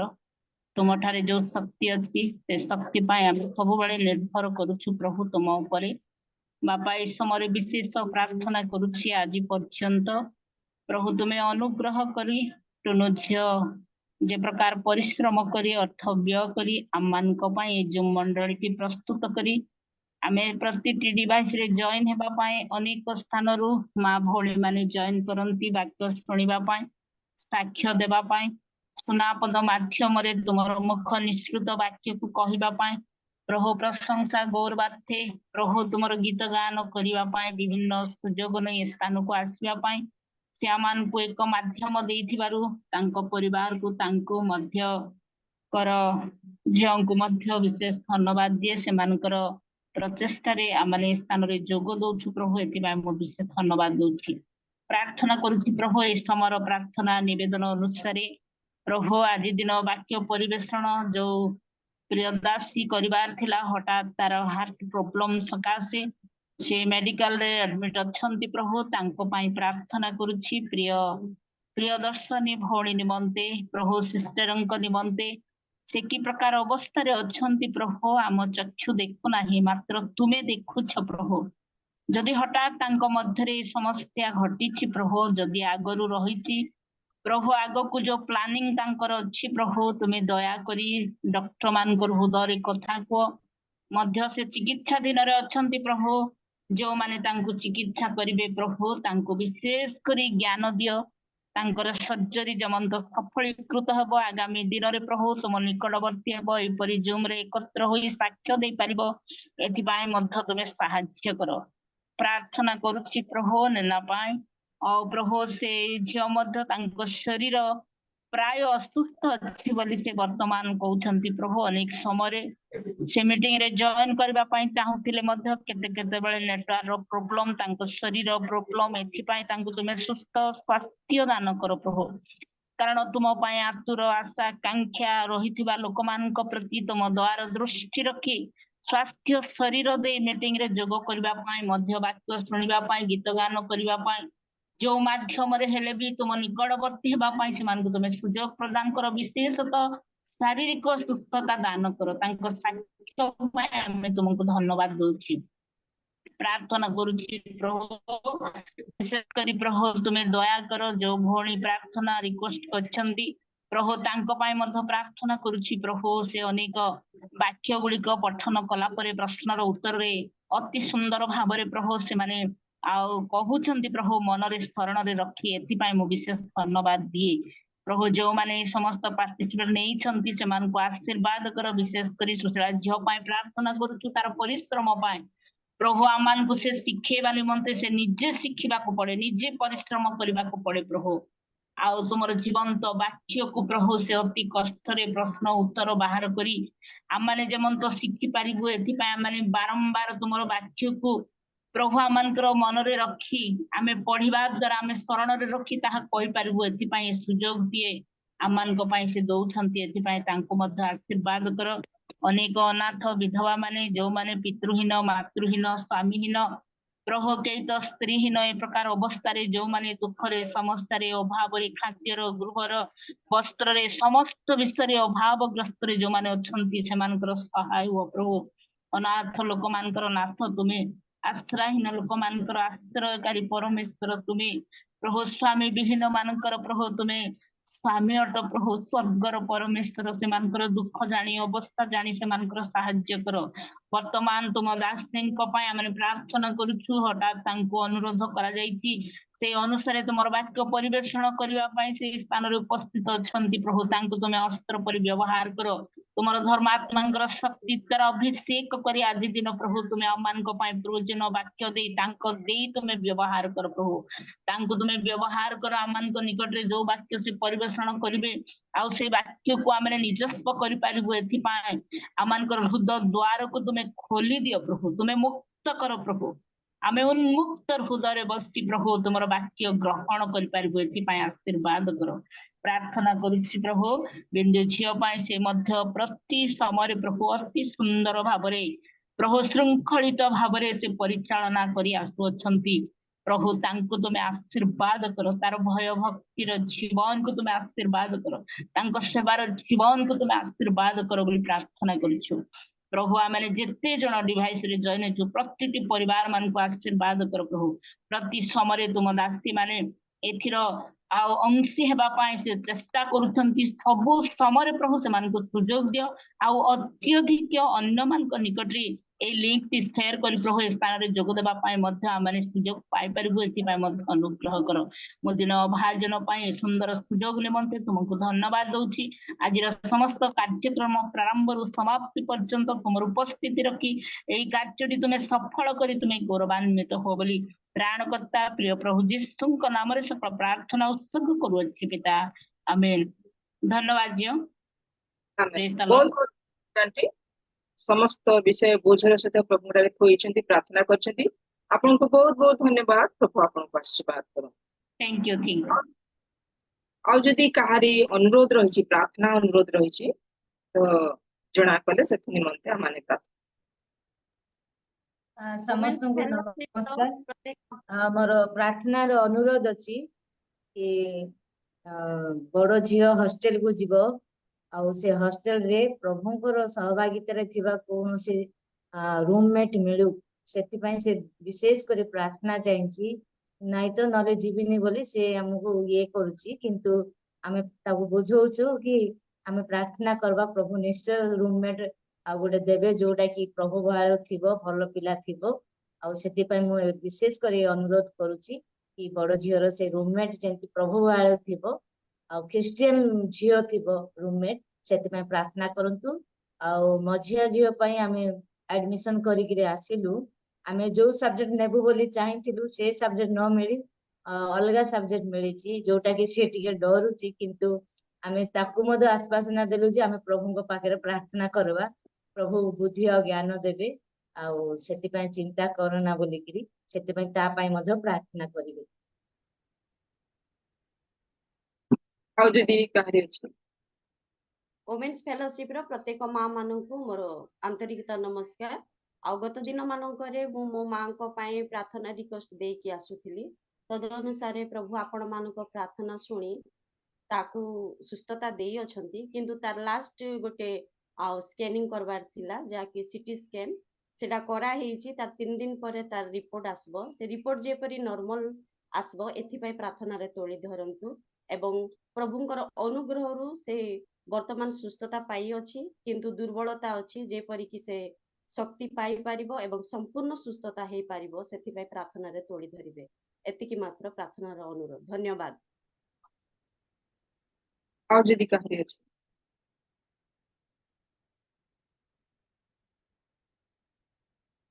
ଏଇ ସମୟରେ ଆମେ ପ୍ରାର୍ଥନା କରିବା। ଆମମାନଙ୍କ ଗଣରେ ଅଛନ୍ତି ସମ୍ବଲପୁର ମାଉସୀ ଅଛନ୍ତି, ବୀର ମାଉସୀ। ମାଉସୀ ନମସ୍କାର। ହଁ ମଣି ନମସ୍କାର। ମାଉସୀ ଏଇ ସମୟ ମଧ୍ୟରେ ଅନୁରୋଧ କରେ 2ଟି ପ୍ରାର୍ଥନା ପଏଣ୍ଟ ରହୁଛି। ଲଳିତା ସିଷ୍ଟର କହିଛନ୍ତି ତାଙ୍କ ବିଷୟରେ ଜାଣିଥିବେ, ବଡ ଝିଅଙ୍କ ନିମନ୍ତେ ପ୍ରାର୍ଥନା କରିବା, ସାନ ଝିଅଙ୍କ ନିମନ୍ତେ, ବଡ ଝିଅ ଯେମିତି ଭଲ ରୁମମେଟ ପାଇପାରିବେ ସେଥି ନିମନ୍ତେ, ଆଉ ସାନ ନିମନ୍ତେ ମଧ୍ୟ ପ୍ରାର୍ଥନା କରିବା। ଯେଉଁ ସବଜେକ୍ଟ ସେ ଚୁଜ କରିଥିଲେ ଅନ୍ୟ ସବଜେକ୍ଟ ତାଙ୍କୁ ମିଳିଛି, କିନ୍ତୁ ପ୍ରଭୁ ସାହାଯ୍ୟ କରନ୍ତୁ, ଜ୍ଞାନ ବୁଦ୍ଧି ପ୍ରଦାନ କରନ୍ତୁ। ତେଣୁକରି ଲଳିତା ସିଷ୍ଟରଙ୍କ ଝିଅ ମାନଙ୍କ ନିମନ୍ତେ, ପରିବାର ନିମନ୍ତେ ପ୍ରାର୍ଥନାରେ କରିଥିଲେ। ପୁଣି ସୁନିତା ସିଷ୍ଟର ବର୍ତ୍ତମାନ ସେ ଅନୁରୋଧ କରିଛନ୍ତି ତାଙ୍କ ମାଙ୍କ ନିମନ୍ତେ। ଗତ ଦିନ ମାନଙ୍କରେ ମଧ୍ୟ ଆମେ ପ୍ରାର୍ଥନା କରିଥିଲୁ, ପ୍ରଭୁ ଦୟା ଅନୁଗ୍ରହ କରିଛନ୍ତି, କିଛି ସୁସ୍ଥତା ସେ ପାଇଛନ୍ତି। ବର୍ତ୍ତମାନ ତାର ଯୋଉ ସମସ୍ତ ଆଉ ପୁଣି ଚେକ୍ ରହିଛି, ତାହା ଯେପରିକି ପ୍ରଭୁ ଦୟା କରିବେ, ସୁରକ୍ଷା କରିବେ, ସୁସ୍ଥ ସବଳ କରିବେ, ସେଥି ନିମନ୍ତେ ମଧ୍ୟ ପ୍ରାର୍ଥନା କରେଇ ନେବେ। এই 2 ବିଷୟ ମାଉସୀ ଆପଣ ପ୍ରାର୍ଥନା। ଜୁମ ରେ ଉପସ୍ଥିତ ପ୍ରତ୍ୟେକଙ୍କୁ ମୋର ଆନ୍ତରିକ ନମସ୍କାର। ଆସନ୍ତୁ ଆମେ ପ୍ରାର୍ଥନା କରିବା। ମଙ୍ଗଳମୟ ସ୍ୱର୍ଗସ୍ଥ ବାପା, ଆମେ ତୁମର ଧନ୍ୟବାଦ ଧନ୍ୟବାଦ ଧନ୍ୟବାଦ ଧନ୍ୟବାଦ କରୁଛୁ ବାପା। ତୁମେ ମହାନ ପରମେଶ୍ୱର, ତୁମେ ଆମମାନଙ୍କର ପ୍ରାର୍ଥନା ଶ୍ରବଣକାରୀ, ଉତ୍ତର ଦାନକାରୀ ପରମେଶ୍ୱର। ପ୍ରଭୁ ତୁମେ ଆମମାନଙ୍କ ନିମନ୍ତେ ସବୁବେଳେ କର୍ଣ୍ଣ ଡେରି ରହିଥିବା ପରମେଶ୍ୱର। ଯେପରି ଆମେ କେତେବେଳେ ଯେ ଡାକିବୁ, ହଁ ପ୍ରଭୁ, କାହାର କେତେବେଳେ କୋଉ ଦୁଃଖ ଦୁର୍ଦ୍ଦଶା, କୋଉ ଅଭାବ, କୋଉ ଅସୁବିଧା, ପ୍ରଭୁ ପ୍ରତିକୂଳ ପ୍ରଭୁ ପରିସ୍ଥିତି, ସବୁ ବିଷୟ ଯେ ମନୁଷ୍ୟର, ହଁ ପ୍ରଭୁ ସମାଧାନକାରୀ ତୁମେ କର୍ଣ୍ଣ ଡେରିଥିବାରୁ ଆମେ ଧନ୍ୟବାଦ ଦଉଛୁ। ଭଉଣୀ ମାନେ କହିଲା ବେଳେ ତୁମେ ଶୁଣିଥିବାରୁ ଧନ୍ୟବାଦ ଦଉଛୁ। ପ୍ରିୟ ପ୍ରଭୁ, ସେମାନେ ଯେତେବେଳେ ଧନ୍ୟବାଦ ଦେଇଛନ୍ତି ତୁମେ ଗ୍ରହଣ କରିଥିବାରୁ ଧନ୍ୟବାଦ ଦଉଛୁ। ପ୍ରିୟ ପ୍ରଭୁ, ଆମେ ଯାହା କିଛି ଏଇ ଦିନ ମାନଙ୍କରେ ହଁ ପ୍ରଭୁ ପ୍ରାର୍ଥନା କରୁଛୁ, ମାଗୁଛୁ, ପ୍ରଭୁ ତାର ଉତ୍ତର ତୁମେ ଧୀରେ ଧୀରେ ଦେଇ ଚାଲିଛ ବୋଲି ଧନ୍ୟବାଦ ଦଉଛୁ। ତୁମେ ଦେବା ପାଇଁ ଯାଉଛ ବୋଲି ଧନ୍ୟବାଦ ଦଉଛୁ। ପ୍ରିୟ ପ୍ରଭୁ ଧନ୍ୟବାଦ ନିଅ, ପ୍ରଶଂସା ପ୍ରଶଂସା ପ୍ରଶଂସା ତୁମର।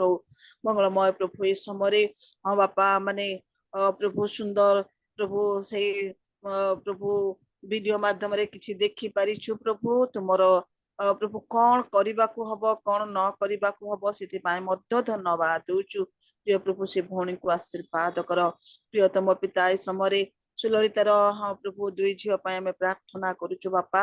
ତୁମେ ଦୟା କର। ବଡ ଝିଅଟି ହଁ ପ୍ରଭୁ ଯେପରି ଏକ ଉତ୍ତମ ଝିଅ, ପ୍ରଭୁ ପ୍ରିୟ, ପ୍ରଭୁ ଭୟାଳୁ, ପ୍ରଭୁ ଭୟକାରୀ, ହଁ ପ୍ରଭୁ ଝିଅଟେ, ତାକୁ ପ୍ରଭୁ ଯେପରି ରୁମମେଟ ଭାବରେ ମିଳିବ, ତୁମେ ସାହାଯ୍ୟ କର ପ୍ରଭୁ। ବାପା ଆମେ ପ୍ରାର୍ଥନା କରୁଛୁ, ଯେତେବେଳେ ଉତ୍ତମ ବିଷୟ ତୁମେ ଦବ ପ୍ରଭୁ, ତୁମେ ଦବାର ପରମେଶ୍ୱର। ପ୍ରଭୁ ଯଦି ଝିଅଟି ଆଉ ଅନ୍ୟ କିଛି ବିଷୟ ମାଗିଥାନ୍ତା, ହୁଏତ ତୁମେ ଦେଇ ନଥାନ୍ତ, କିନ୍ତୁ ତୁମେ ଦୟାଳୁ, ତୁମେ ପ୍ରଭୁ ଯୋଉ ଭଲ ଝିଅ ସେ ମାଗୁଛି, ତୁମେ ଭଲ ଝିଅ ଯୋଗେଇ ଦିଅ ପ୍ରଭୁ। ଯେପରି ତା ସାଙ୍ଗରେ ସେ ପ୍ରଭୁ ବର୍ଷ ବର୍ଷ ତାକୁ ରହିବାକୁ ପଡିବ। ତେଣୁକରି ପ୍ରଭୁ ଯେପରି ଦୁହେଁ ଏକ ମନ ହେବେ ପ୍ରଭୁ, ଦାଉଦ ଆଉ ଯୋନାଥନ ପରି ସେମାନଙ୍କର ମନ ମିଶିବ। ଆଉ ପ୍ରଭୁ ଯେପରି ସେମାନେ ତୁମର ପ୍ରଭୁ ବିଷୟରେ ପ୍ରଭୁ ଅଧିକ ମନୋଯୋଗୀ ହେବେ, ବସି ପ୍ରାର୍ଥନା କରିବା, ବାକ୍ୟ ଅଧ୍ୟୟନ କରିବା, ଆଲୋଚନା କରିବାରେ ମଧ୍ୟ ଯେପରି ସେମାନେ ପ୍ରଭୁ ଲାଗିବେ, ଏହି ପ୍ରକାର ତୁମେ ଆଶୀର୍ବାଦ କର। ପରସ୍ପରକୁ दुख सुखरे जेपरी प्रभु आबोरी नेबे आदरी नेबे एई प्रकार तुमे झियोटे जुगा मो झियोटा को मध्य दउछु तुमे दया कर प्रभु तार मन मुताबक जो प्रभु सब्जेक्ट ताको मिली नाही प्रभु जोटा से पाइछि तार बुद्धिर बाहरे प्रभु सिथि पासी आज जदि प्रभु भय करूची प्रभु तुमर वाक्य लेखा अछि जार ज्ञानर अभाव आउ से प्रार्थना करू ताकू ज्ञान दिया जिवो प्रभु तार मन रे तुमे से एई जो वाक्यटी तुमे रोपण कर दियो सब बेले से ज्ञान मागिबो आ प्रभु प्रभु विषयक भयर ज्ञान सहित प्रभु ए जगतर प्रभु पाठ निमंते प्रभु हिताहित जो ज्ञान ताहा पुणी आउ जहा जा जगत निमंते दरकार समस्त ज्ञान रे से ज्ञानी हेबाको पारिबो प्रभु आमे वर्ष शेष रे प्रभु तार उत्तम रिजल्ट सुनी तुमर धन्यवाद करिबु तुमे आशीर्वाद कर सुस्थ सबल रख आ से परिवार को मते तुमे दया कर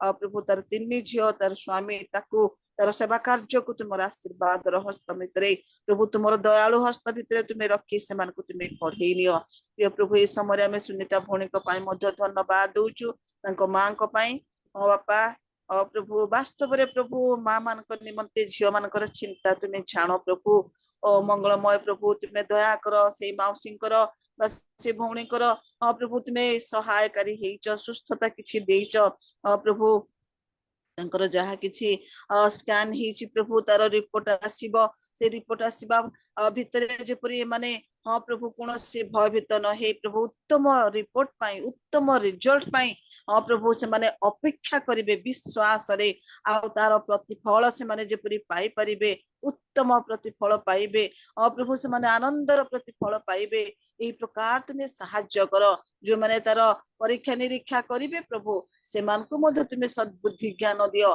बापा तुमे सहाय्य कर तुमे दया कर हे मंगलमय प्रभु से जेपरि संपूर्ण सुस्थता पाइबा द्वारा परिवार समस्त प्रभु आनंद करिवे आहुरी प्रभु से माने जो धन्यवाद देइचंती प्रभु से धन्यवाद मते तुमे सुनिच ग्रहण करिच कारण हे प्रभु एई जगत रे आ की अछि हमर प्रार्थना सुनिबाकू हमको सुस्थता दबाकू हाँ प्रभु हमर दुख बुझिबाकू हमर अनेक कष्ट जहार जो प्रभु कुहा कथा अछि प्रभु तुमे सब शुणुच बापा तुमे दया कर हम प्रत्येक को साहाय्य कर से माँ झील को मध्य तुमे आशीर्वाद कर मु जहा मागी ना परी अनेक विषय रही बापा आमर प्रत्येक परिवार निमंते सब तुमे जाची दियो मणि तार परिवार को आ प्रभु टुनु भणी तांको परिवार को आमे जेति जण बसिचु प्रत्येक परिवार को तुमे आशीर्वाद कर यीशु को नाम रे मागु अछि आमेन आमेन धन्यवाद मौसी समस्त विषय प्रभु ठारे निवेदन रखिछथि अनुरोध रखिछथि प्रभु आपनको आशीर्वाद करंतु बहुत बहुत धन्यवाद वर्तमान माने वाक्य सुनिबा खुजिबा आ सिस्टर तो असुस्थ से कहि पारबेनी किंतु प्रभु आमान को हताश बाकु देई नांती आमान को गहन रे प्रभु यीशु मनोनीत करिसेंती तांकरी दासी को एई समय मध्य रे मु वाक्य कहबा निमंते आह्वान करे आउ आमाने जेतेबेले खाद्य खाउ शरीर सुस्थ रहू हम बंची रहिबा बोली मैं खाद्य खाऊ अल्प समय किंतु एई वाक्य जहा कि आमान को जीवन को अनंत जीवन रक्षा करिवो तेणु एई वाक्य प्रति वर्तमान आमाने मनोयोग देबा ध्यान देबा प्रभु आज आमान को जे दासी को जोगे छंती तांको मु आह्वान करे प्रभु प्रिय दासी विभिन्न जूम मान करे प्रभु को वाक्य दियंती गत सप्ताह मध्य आमान को एई जूम रे वाक्य देइथिले वर्तमान मध्य वाक्य परिवेषण करिवे मु आह्वान करे मिसेस आशा प्रकाश सान्नायक रायगढ़ आगु को आसीबे एवं वाक्य रे कढाई नेबे ए समय होछि आपन को विशेष आशा प्रकाश सान्नायक जूम रे थिबा समस्त को नमस्कार जनाए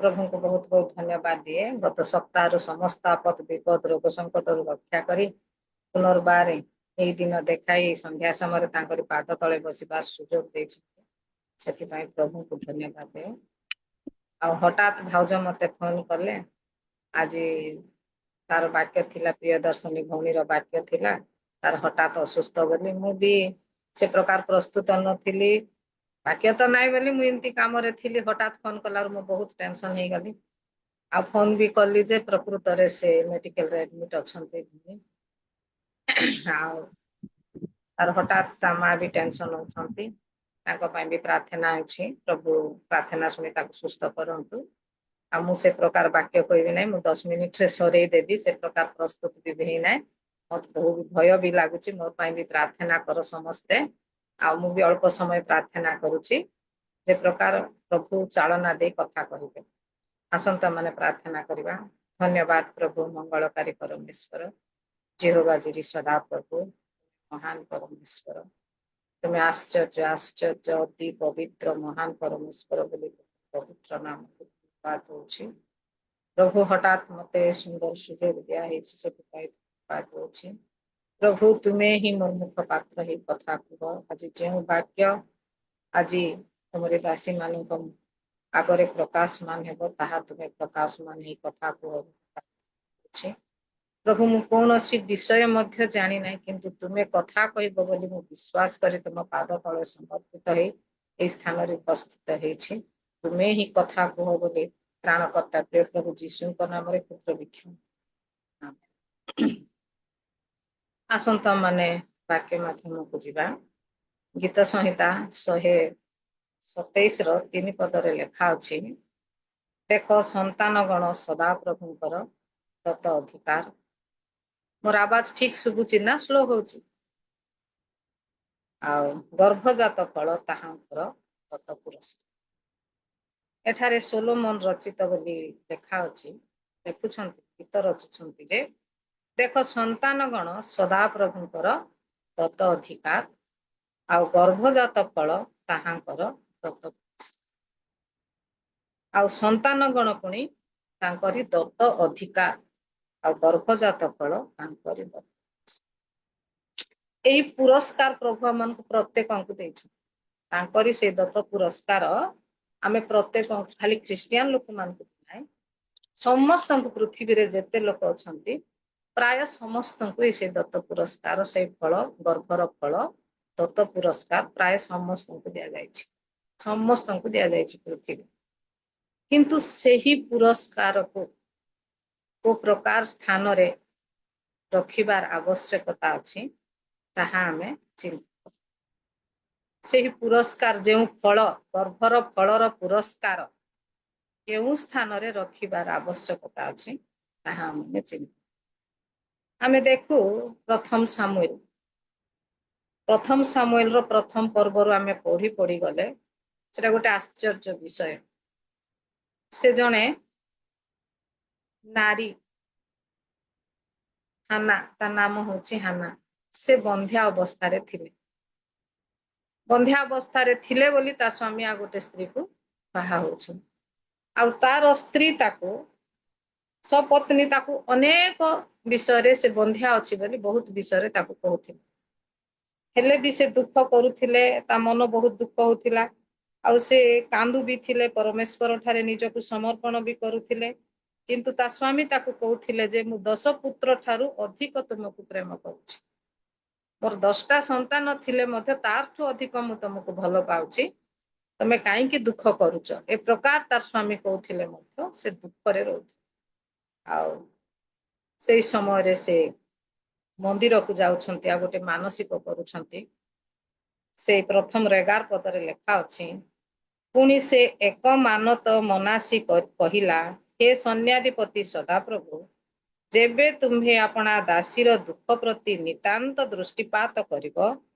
ओ मते स्मरण करी अपना दासी की पासरिब नाही मात्र अपना दासी की गोटे पुरुष संतान देव तेबे मु ताहार जावज्जीवन ताहांकु सदा प्रभुंका उद्देश्य रे दान करिबी ओ ताहार मस्तक रे पुर लागिब नाही से प्रकार प्रार्थना आ विनती अनुरोध करी से मानसिक करी सदा प्रभु ठारे से कहउछंती जे प्रभु तुमे जदि मते गोटे पुत्र संतान देव ताहेले मु जावज्जीवन तुम उद्देश्य रे दान करिबी ओ ता मस्तक रे खुर लागिबा पई देबी ए प्रकार से मानसिक धैर्यर सहित से करछंती याडे बंध्या किंतु तार विश्वास तार भरोसा तार धैर्य परमेश्वर ठारे की प्रकार थी आ से प्रकार भाव रे से प्रार्थना करी प्रभु को मागछ आमानकर परमेश्वर सदा प्रभु आमे मागु निश्चित भाव रे आमान को परमेश्वर दियंती विलंब हेले मध्य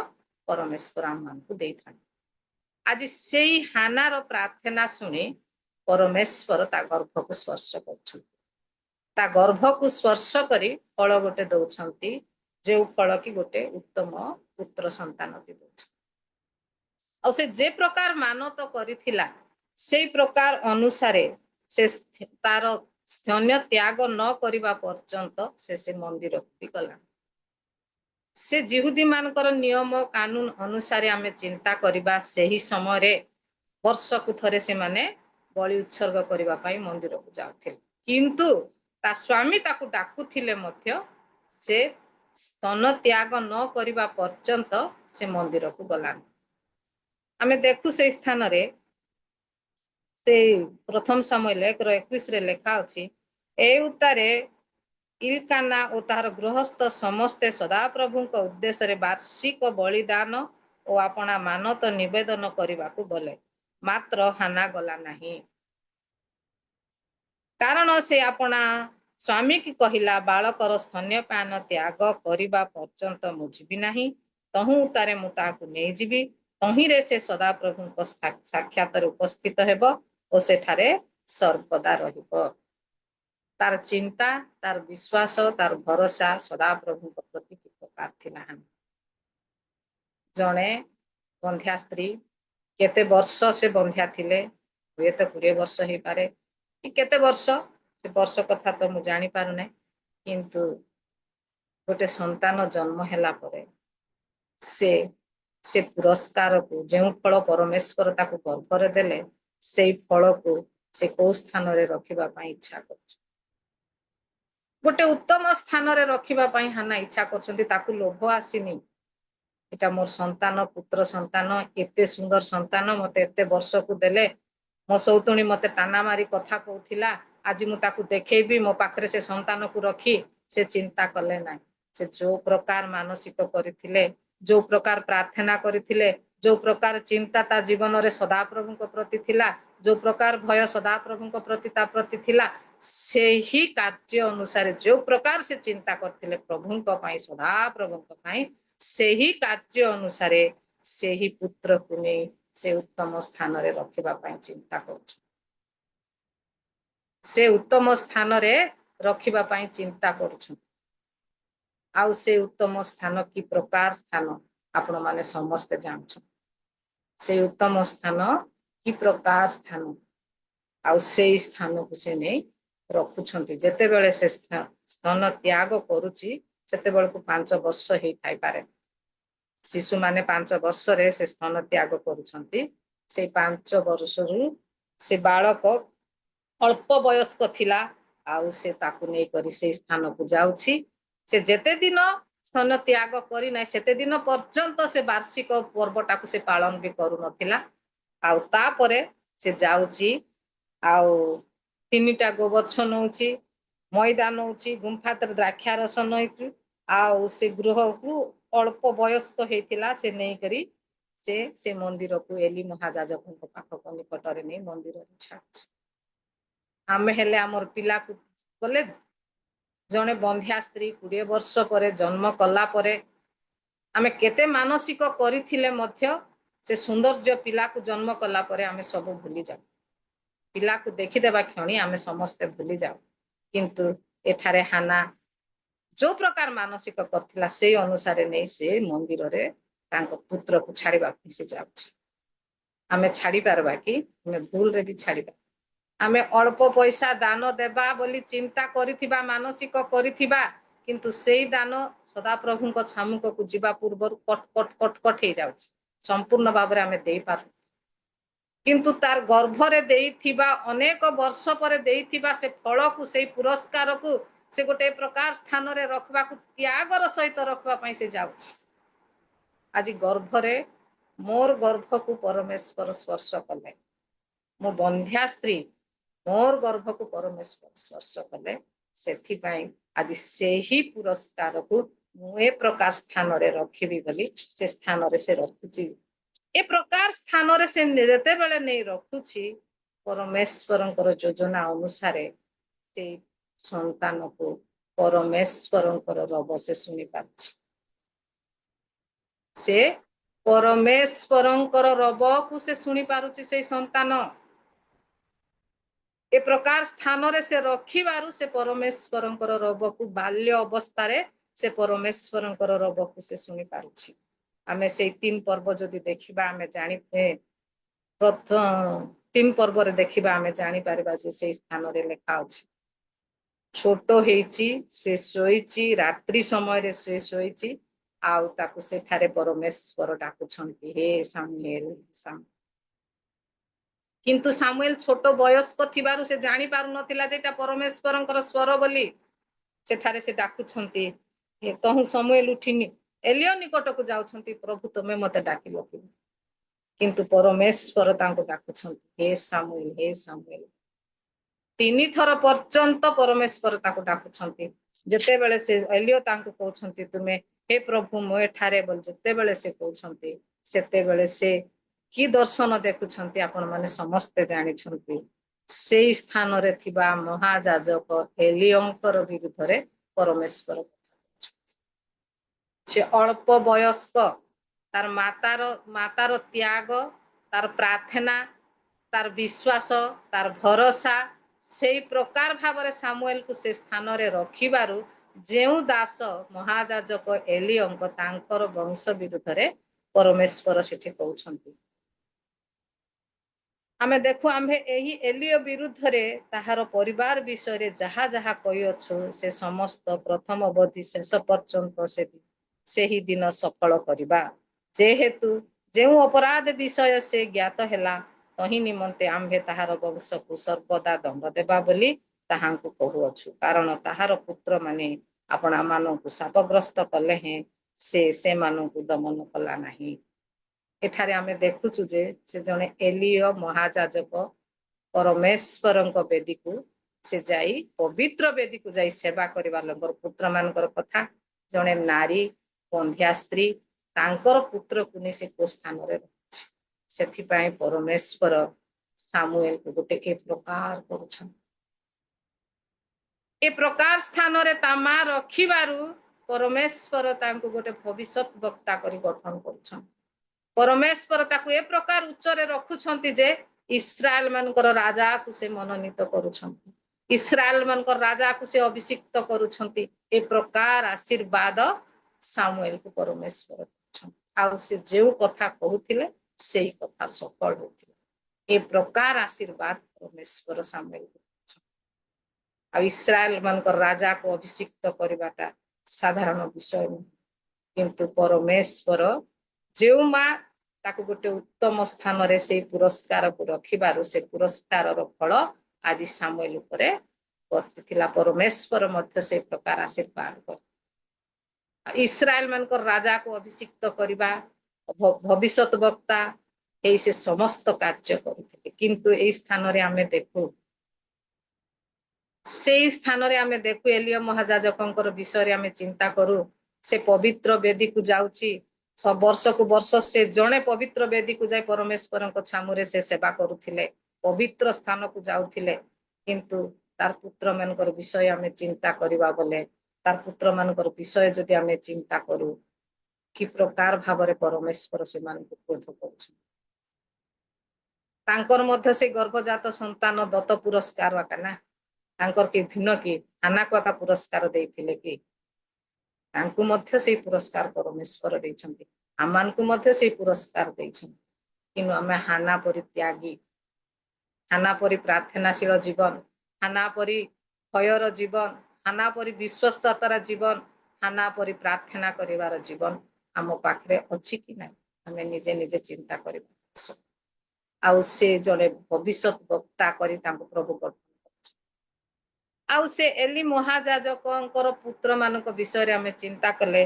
परमेश्वर से मानक को से स्थान रे हमें देखु जे से निजर पुत्र मानकु से एठारे हमें देखु 19 पद रे 2 रो 19 पद रे कि प्रकार भावरे परमेश्वर से एली महायाजक अभिशाप दउछंती तांकर पुत्र मानकु से उत्तम स्थान रे न रखिबारु उत्तम पुरस्कार उत्तम स्थान रे न रखिबारु से 19 पद रे रखुछंती तेबे आम्भे आपना आवास रे जे बलि नैवेद्य उत्सर्ग करिबाकू आज्ञा देई अछु तुम्भे माने काहींकी तही रे पदाघात करूअछ पुणी आम्भ लोक इस्राएल ର ସର୍ବୋତ୍ତମ ସମସ୍ତ ନୈବେଦ୍ୟରେ ଆପଣା ମାନଙ୍କୁ ହୃଷ୍ଟପୁଷ୍ଟ କରିବା ନିମନ୍ତେ ଆମ୍ଭ ଅପେକ୍ଷା ଆପଣା ପୁତ୍ର ମାନଙ୍କର ଅଧିକ ଗୌରବ ତୁମେ କରୁଛ। ଏଲିୟାକୁ ପରମେଶ୍ୱର କଥା ପଠଉଛନ୍ତି ଜଣେ ଦାସଙ୍କ ଦ୍ଵାରା, ତୁମେ ଆମ୍ଭ ଅପେକ୍ଷା ଆପଣାର ପୁତ୍ର ମାନଙ୍କୁ ଅଧିକ ଗୌରବାନ୍ୱିତ କରୁଅଛ। ସେମାନେ କି ପ୍ରକାର କରୁଥିଲେ? ଯେତେବେଳେ ବଳି ଉତ୍ସର୍ଗ କରିବା ପାଇଁ ସେମାନେ ଯାଉଥିଲେ, ଯୋଉ ବଳି ଉତ୍ସର୍ଗ ଯାଜକ ମାନେ କରୁଥିଲେ, ଉତ୍ତମ ଉତ୍ତମ ମାଂସ, ତ୍ରିଶୂଳରେ ଯେତେ ହଣ୍ଡା ଫଣ୍ଡା କଢେଇ ଥିବ, ଯୋଉ ହାଣ୍ଡି ଥିବ, ସେଥିରୁ ଉତ୍ତମ ଉତ୍ତମ ମାଂସ ସବୁ ସେମାନେ କାଢି ଆଣି ଆମେ ଯାଜକର ପୁତ୍ର ବୋଲି ଲୋକମାନଙ୍କୁ ସେମାନେ ଏ ପ୍ରକାର ବ୍ୟବହାର କରୁଥିଲେ। ସେ ଜଣେ ପବିତ୍ର ଜାଗାକୁ ଯାଇ ଈଶ୍ୱରଙ୍କର ସେବା କରିବା ଲୋକ, ସେ ବାଇବଲ ଶାସ୍ତ୍ର ଅଧ୍ୟୟନ କରିଥିବ, ବଳି ଉତ୍ସର୍ଗ କରୁଥିବ, ପରମେଶ୍ୱରଙ୍କ ଛାମୁକୁ ଯିବା ଲୋକଙ୍କର ପିଲାମାନଙ୍କର ଅବସ୍ଥା କଣ ହଉଛି? ତାଙ୍କର ପରିବାରକୁ କି ପ୍ରକାର ଅଭିଶାପ ପରମେଶ୍ୱର ଦଉଛନ୍ତି, ଯେହେତୁ ତାଙ୍କର ପିଲାକୁ ସେ ସେଇ ପୁରସ୍କାରକୁ ଉତ୍ତମ ସ୍ଥାନରେ ନ ରଖିବାରୁ ଆଜି କି ପ୍ରକାର ଅଭିଶାପ ପରମେଶ୍ୱର ଦଉଛନ୍ତି ସେମାନଙ୍କ ଠାରେ ଆମେ ପଢୁ। ଏଣୁ ସଦାପ୍ରଭୁ ଇସ୍ରାଏଲ ପରମେଶ୍ୱର କହନ୍ତି, ତୁମ୍ଭ ଗୃହ ଓ ତୁମ୍ଭ ପିତୃଗୃହ ଆମ୍ଭ ସମ୍ମୁଖରେ ଅନନ୍ତ କାଳ ଗମନାଗମନ କରିବେ ବୋଲି ଆମ୍ଭେ କହିଥିଲୁ। ପ୍ରମାଣ ମାତ୍ର ଏବେ ସଦାପ୍ରଭୁ କହନ୍ତି, ତାହା ଆମ୍ଭଠାରୁ ଦୂର ହେଉ। କାରଣ ଯେଉଁମାନେ ଆମ୍ଭର ଗୌରବ କରନ୍ତି ଆମ୍ଭେ ସେମାନଙ୍କୁ ଗୌରବ କରିବା, ମାତ୍ର ଯେଉଁମାନେ ଆମ୍ଭକୁ ତୁଚ୍ଛ ଜ୍ଞାନ କରନ୍ତି ସେମାନେ ଲଘୁ ଜ୍ଞାନ କରାଯିବେ। ଦେଖ, ଯେଉଁଦିନ ଆମ୍ଭେ ତୁମ୍ଭର ବାହୁ ଓ ତୁମ୍ଭ ପିତୃଗୃହର ବାହୁ କାଟି ପକାଇବା, ଏପରି ଦିନ ଆସୁଅଛି, ତହିଁରେ ତୁମ୍ଭ ଗୃହରେ ଜଣେ ବୃଦ୍ଧ ଲୋକ ରହିବ ନାହିଁ। ପୁଣି ପରମେଶ୍ୱର ଇସ୍ରାଏଲଙ୍କୁ ଯେ ମଙ୍ଗଳ ପ୍ରଦାନ କରିବେ, ସେ ସବୁ ମଧ୍ୟରେ ତୁମ୍ଭେ ଆମ୍ଭ ଆବାସରେ ବିପତ୍ତି ଦେଖିବ, ଆଉ ତୁମ୍ଭ ଗୃହରେ କେହି କଦାପି ବୃଦ୍ଧ ହେବ ନାହିଁ। କି ପ୍ରକାର ଅଭିଶାପ ପରମେଶ୍ୱର ଦଉଛନ୍ତି ସେ ଏଲି ମହାଯାଜକଙ୍କୁ, ଯେ ତୁମ୍ଭର ପରିବାର ମଧ୍ୟରେ ତୁମର ପିଲାମାନେ ଯୋଉ ପ୍ରକାର ବ୍ୟବହାର ଆମ୍ଭରି ଲୋକମାନଙ୍କୁ କରିଛନ୍ତି, ଆଜି ତୁମରି ପରିବାର ତୁମରି ବଂଶ ମଧ୍ୟରେ ଆମେ କେବେ ମଧ୍ୟ ବୃଦ୍ଧ ହେବା ପାଇଁ ଦେବୁ ନାହିଁ। ବୟସ୍କ ଥାଉଣି ଆମେ ତୁମର ବଂଶକୁ ମାରିଦେବୁ। ବୟସ୍କ ଥାଉଣି ତମ ବଂଶକୁ ଆମେ ମାରିଦେବୁ। ଆଉ ସଦାପ୍ରଭୁ ଯୋଉ ପ୍ରକାର କରିଥିଲେ, ଆଉ ତୁମ୍ଭର ଯେଉଁ ଲୋକରୁ ଆମ୍ଭେ ଆପଣା ଯଜ୍ଞ ବେଦୀ ଉଚ୍ଛିନ୍ନ ନ କରିବା, ସେ ତୁମ୍ଭ ଚକ୍ଷୁରୁ କ୍ଷୟ ଓ ତୁମ୍ଭ ହୃଦୟର ଶୋକ ଜନ୍ମାଇବାକୁ ରହିବ। ପୁଣି ତୁମ୍ଭ ବଂଶଜାତ ସମସ୍ତ ଯୌବନ ଅବସ୍ଥାରେ ମରିବେ। ପୁଣି ତୁମ୍ଭର ଦୁଇ ପୁତ୍ର ହଫିନ ଓ ଫିନସ୍ ପ୍ରତି ଯାହା ଘଟିବ ତାହା ତୁମ୍ଭ ପାଇଁ ଚିହ୍ନ ସ୍ୱରୂପ ହେବ, ସେ ଦୁହେଁ ଏକା ଦିନେ ମରିବେ। ପରମେଶ୍ୱର କି ପ୍ରକାର ମହାଯାଜକଙ୍କ ପ୍ରତି ବାକ୍ୟ ପଠଉଛନ୍ତି, ଚିନ୍ତା କରନ୍ତୁ। ଆଜି ସେ ଜଣେ ନାରୀ, ସେ ବନ୍ଧ୍ୟା ସ୍ତ୍ରୀ, ସେ ତାର ସନ୍ତାନକୁ 20 ବର୍ଷ ପରେ ଜନ୍ମ କରିଥିବା ସନ୍ତାନକୁ ଉତ୍ତମ ସ୍ଥାନରେ ସେ ରଖୁଛନ୍ତି, ଆଉ ତା ପାଇଁ ଯୋଉ ପ୍ରକାର ପୁରସ୍କାର ପାଇଥିଲା ସେଇ ପ୍ରକାର ପୁରସ୍କାରକୁ ଉତ୍ତମ ସ୍ଥାନରେ ରଖିଥିବାରୁ ପରମେଶ୍ୱର ତାକୁ ଉଚ୍ଚରେ ରଖୁଛନ୍ତି। ସେ ନିଚ ହେଲେ ବି ତାକୁ ଉଚ୍ଚରେ ରଖୁଛନ୍ତି। ମହାଯାଜକ ମାନେ ବୋଲେ ବେଦୀ ପାଖକୁ ଯିବା ଲୋକମାନେ ସେମାନେ ଉଚ୍ଚ ଲୋକ, କିନ୍ତୁ ତାର ସନ୍ତାନ ମାନଙ୍କୁ ଠିକ ସ୍ଥାନରେ ସେ ମହାଯାଜକ ହେଇ ବି ନ ରଖିଥିବାରୁ ଆଜି ପରମେଶ୍ୱର ତାଙ୍କୁ କି ପ୍ରକାର ଦଣ୍ଡ ଦେଉଛନ୍ତି, ଯେ ତୁମର 2ଟି ସନ୍ତାନ ଯୌବନ ଥିବେ, ସେ 2 ଜଣକୁ ମୁଁ ଏକା ଦିନରେ ମାରିବି ବୋଲି ମହାଯାଜକଙ୍କୁ ପରମେଶ୍ୱର କହି ପଠଉଛନ୍ତି ଜଣେ ଲୋକଙ୍କ ଦ୍ଵାରା। ଆଉ ସେ କହୁଛନ୍ତି, ଆଉ ଆମେ ଦେଖୁ ସେଇ ସମୟରେ ଯେତେବେଳେ ଇସ୍ରାଏଲ ଆଉ ପଲେଷ୍ଟିଆନ ମାନଙ୍କ ମଧ୍ୟରେ ଯୁଦ୍ଧ ହଉଛି, ଯେତେବେଳେ ପଲେଷ୍ଟିଆନ ଇସ୍ରାଏଲ ଲୋକମାନଙ୍କ ମଧ୍ୟରେ ଯୁଦ୍ଧ ହଉଛି, ସେଇ ସମୟରେ ସେମାନେ ଆଉ ନିୟମ ସିନ୍ଧୁକ ଯେତେବେଳେ ଯୁଦ୍ଧରେ ହାରି ଯାଉଛନ୍ତି, ସେ ଯୁଦ୍ଧକ ପଲେଷ୍ଟିୟ ଲୋକମାନେ ଯେତେବେଳେ ନେଉଛନ୍ତି, ସେଇ ସମୟରେ ଆମେ ଦେଖୁ ଯେ ତାର 2ଟା ପୁତ୍ର ମରୁଛନ୍ତି। ବୟସ୍କ ଯୋଉ ପ୍ରକାର ଅଭିଶାପ ପରମେଶ୍ୱର ଦେଇଥିଲେ ସେହି ଅନୁସାରେ ମହା ଏଲିଜାଜଙ୍କ ପ୍ରତି ଘଟୁଛି। 2 ପୁତ୍ର ଏକ ଦିନ ମରୁଛନ୍ତି, ଆଉ ସେଇ ଦିନ ନିୟମ ସିନ୍ଧୁକ ପଲେଷ୍ଟିୟ ମାନଙ୍କ ହାତରେ ସମର୍ପଣ ହେଇଗଲା ବୋଲି ଯେତେବେଳେ ଶୁଣୁଛି, ସେଇ ସମୟରେ ଏଲି ମହାଯାଜକ ଚେର ଉପରେ ବସିଥାଏ, ପଛପଟ ଗଡିକି ସେ ମରୁଛନ୍ତି। ତାର ବେକ ଭାଙ୍ଗୁଛି, ସେ ମୃତ୍ୟୁବରଣ କରୁଛନ୍ତି। ପୁତ୍ର 2ଟା ମରିଗଲେ ବୋଲି ସେ ମରୁନାହାନ୍ତି, କିନ୍ତୁ ନିୟମ ସିନ୍ଦୁକ ଅନ୍ୟ ଜାତି ମାନଙ୍କ ହସ୍ତରେ ପଡିଗଲା ବୋଲି ହଠାତ୍ ସେ ପଡିକି ବୃଦ୍ଧ ହେଇଥିଲେ। ହଠାତ୍ ସେ ଆଜି ଯୋଉ ଫଳ ପରମେଶ୍ୱର ଆମମାନଙ୍କ ଗର୍ଭରେ ଦେଇଛନ୍ତି ସେଇ ଫଳକୁ ଆମମାନେ କୋଉ ସ୍ଥାନରେ ରଖିବାର ଆବଶ୍ୟକତା ଅଛି। ଆମେ ମୂଷାଙ୍କ ବିଷୟ ଯେତେବେଳେ ଚିନ୍ତା କରୁ, ଆଉ ତା ମା ତାକୁ ଗର୍ଭ ଧାରଣ କରୁଛି 3 ମାସର ଏତେ ସୁନ୍ଦର ସନ୍ତାନକୁ ସେ କି ପ୍ରକାର ଗୋଟେ ବାସ୍କେଟ ତିଆର କରୁଛି, ସେ ବାସ୍କେଟ ତିଆର କରିବା ପାଇଁ ମଧ୍ୟ ଜ୍ଞାନର ଆବଶ୍ୟକତା ଥାଏ। ପ୍ରଭୁ ବିଷୟ କହି ଜ୍ଞାନର ଭୟର ବିଷୟ ଜ୍ଞାନର ଆରମ୍ଭ। ଆଜି ପରମେଶ୍ୱରଙ୍କର ଭୟର ଜୀବନ ତା ପ୍ରତି ଥିବାରୁ ସେ ବାସ୍କେଟ ତିଆର କରିବା, କେମିତି ତିଆର କଲେ କେମିତି ଥିବ, ସେ ବାସ୍କେଟ କେମିତି ଭାସିବ, ଗୋଟେ ଛୁଆକୁ ରଖିଲେ ଡୁବିଯିବ ନାହିଁ କି, କିନ୍ତୁ ସେଇ ସ୍ଥାନରେ ତାକୁ ସେ ରଖୁଛି। ଆଉ ସେଇ ସମୟରେ ହିଁ ରାଜକନ୍ୟା ଆସିବ ସ୍ନାନ କରିବାକୁ, ଆଉ ସେ ଦେଖିବ ମୋ ପୁତ୍ରକୁ ନେବ, ଆଉ ତା ସ୍ଥାନରେ ସେ ମୋ ପୁତ୍ରକୁ ନ ମାରିବା ପାଇଁ ସେ ଚିନ୍ତା କରି, ମୋ ପୁତ୍ର ନ ମରୁ ବୋଲି ଚିନ୍ତା କରି ସେ ନେଇ ସେଇ ସ୍ଥାନରେ ରାଜମହଲରେ ମୋର ପୁଅ ରହିବ, ଏହି ଚିନ୍ତା ତାର ଥିଲା, ଦୂରଦୃଷ୍ଟି ତା ପ୍ରତି ଥିଲା। ଆଉ ସେ ପ୍ରକାର ଭାବରେ ସେ କରି ରଖୁଛି। ଆଉ ଏ ପ୍ରକାର ଶିକ୍ଷା ମୂଷାକୁ ଦେଇକି ରଖିଥିବାରୁ ଆଜି ପରମେଶ୍ୱର ମୂଷାଙ୍କୁ ଦର୍ଶନ ମାଧ୍ୟମରେ କଥା କହୁଛନ୍ତି। ସେ ଗାଈ ମେଷମାନେ ଚରୁଥିବା ସମୟରେ ସେଇ ସ୍ଥାନରେ ପରମେଶ୍ୱର ନିଜେ ପୃଥିବୀ ମଧ୍ୟକୁ ଆସି ତା ସହିତ କଥା କହୁଛନ୍ତି, ଆଉ ତାଙ୍କୁ ଡାକୁଛନ୍ତି, ତୁମେ ଯାଇ ଇସ୍ରାଏଲ ଲୋକମାନଙ୍କର ପାଇଁ ନେତା ହେବ। ପରମେଶ୍ୱର ନିଜେ ମୂଷାଙ୍କୁ ନେତା କରି ବାଛୁଛନ୍ତି, ତୁମେ ଯାଅ। ପ୍ରଭୁ, ମୁଁ କଥା କହିବାର ଶକ୍ତି ମୋ ପାଖରେ ନାହିଁ, ଏ ପ୍ରକାର ମୂଷା କହୁଥିଲେ ମଧ୍ୟ ତୁମେ ଯାଅ, ଇସ୍ରାଏଲ ମାନଙ୍କୁ ରକ୍ଷା କର, ତୁମେ ଇସ୍ରାଏଲ ମାନଙ୍କର ନେତା ହେବ।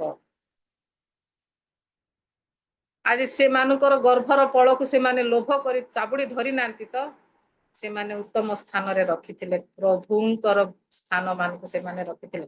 ପରମେଶ୍ୱରଙ୍କର ଯେଉଁ ସ୍ଥାନରେ ଉପସ୍ଥିତ ସେଇ ପ୍ରକାର ସ୍ଥାନ ମାନଙ୍କୁ ରଖିଥିଲେ। ଆଉ ପରମେଶ୍ୱର ସେହି ପୁରସ୍କାର ସେଇ ସ୍ଥାନରେ ରଖିବାର ଦେଖି ପରମେଶ୍ୱର ସେମାନଙ୍କୁ ଆହ୍ୱାନ କରୁଛନ୍ତି, ଆଉ ଉଚ୍ଚ ଉଚ୍ଚ ପଦବୀରେ ରଖୁଛନ୍ତି।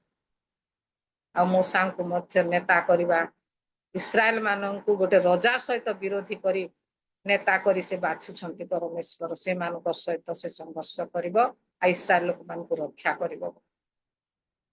ସେ ପ୍ରକାର ଯୋଗ୍ୟତା ନଥିଲେ ମଧ୍ୟ ପରମେଶ୍ୱର ସେମାନଙ୍କୁ ସେ ପ୍ରକାର କରି ନେଉଛନ୍ତି।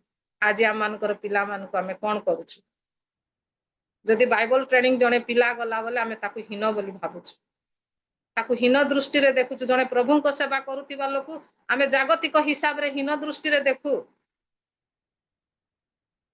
ଜଣେ ବାଇବଲ ଟ୍ରେନିଂ, ହଁ ବାଇବଲ ଟ୍ରେନିଂ ଯାଇଛି ତ ମୋ ଝିଅକୁ ଦେଲେ ସେ ପୋଷି ପାରିବ ନାହିଁ, ଏ ଚିନ୍ତା ଆମେ କରୁ।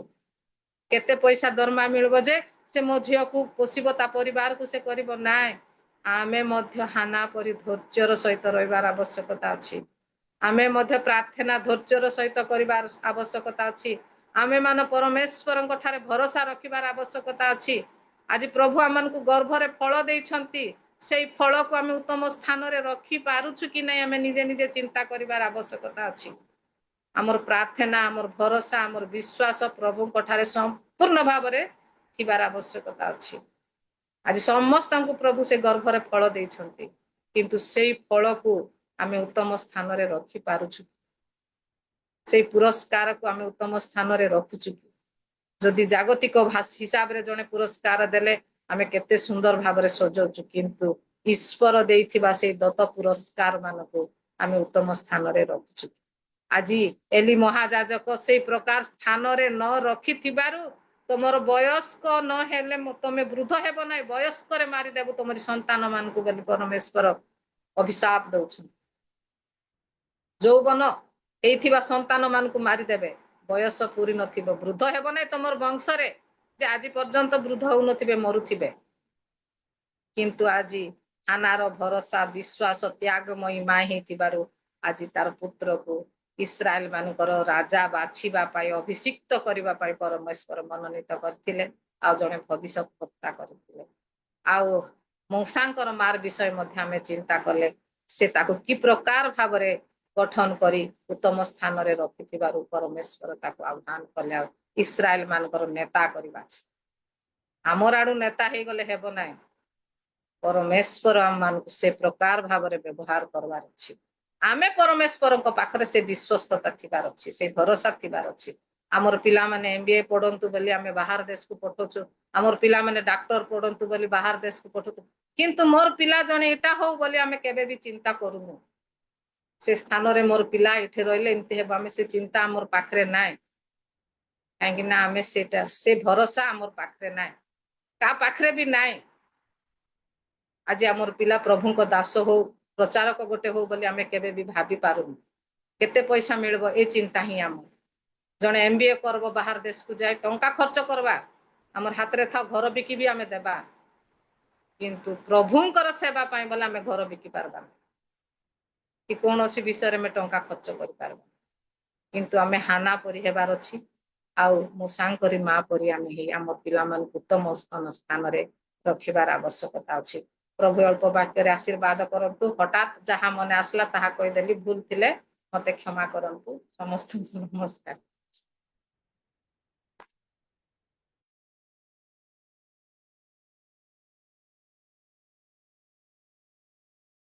धन्यवाद मासी सुंदर वाक्य आम परिवेषण करछंती आ संतान गण सदाप्रभुଙ୍କର दत्त अधिकार गर्भजात फल ताहा ତାଙ୍କର ଦତ୍ତ ପୁରସ୍କାର ଏଇ ଗୋଟାଏ ସପ୍ତାହରେ ଆମମାନଙ୍କୁ ତିନି ଗୋଟି ବିଷୟରୁ ପ୍ରଭୁଙ୍କର ବାକ୍ୟ ଶୁଣାଇଛନ୍ତି ଯାହାକି ହାନ୍ନାଙ୍କ ଠାରୁ ପୁଣି ଏଲିୟଙ୍କ ଠାରୁ ପୁଣି ମୂଷାଙ୍କ ମାଙ୍କ ଠାରୁ ଆଉ ହାନ୍ନା କିପରି ତାର ପୁଅକୁ କୋଉ ସ୍ଥାନରେ ରଖିଲେ ଯୋଉ ଦ୍ୱାରା କି ପ୍ରଭୁଙ୍କ ଦିଗରେ ସେ ଗଲେ ସେ ଜଣେ ପ୍ରଫେଟ ହେଲେ ଇସ୍ରାଏଲ ମଧ୍ୟରେ ଆଉ ଏଲିୟଙ୍କ ପୁଅ ମାନଙ୍କ ବିଷୟରେ କହିଲେ ସେମାନେ ଯେତେବେଳେ ଏଲିଓ ଯେତେବେଳେ ସେ ପିଲାଙ୍କୁ ପରମେଶ୍ୱରଙ୍କ ସ୍ଥାନରେ ନ ରଖି ଅନ୍ୟ ସ୍ଥାନରେ ଯେତେବେଳେ କରୁଛନ୍ତି କିପରି ପରମେଶ୍ୱରଙ୍କ ପୂର୍ବ ପ୍ରକାଶ ହଉଛି ସେ ବିଷୟରେ ମଧ୍ୟ ଆମକୁ ଜଣେଇଛନ୍ତି ପୁଣି ମୂଷାଙ୍କ ମା ବିଷୟରେ କହିଲେ ଅତି ସୁନ୍ଦର ଭାବରେ ମୂଷାକୁ କି ପ୍ରକାର ଭାବରେ ରଖିଲେ ତାଙ୍କ ମା ଯୋଉ ଦ୍ୱାରା କି ସେ ଗୋଟେ ଇସ୍ରାଏଲର ନେତା ଗାଇଡର ଭାବରେ ଇସ୍ରାଏଲ ମାନଙ୍କୁ ଗାଇଡ କରିକି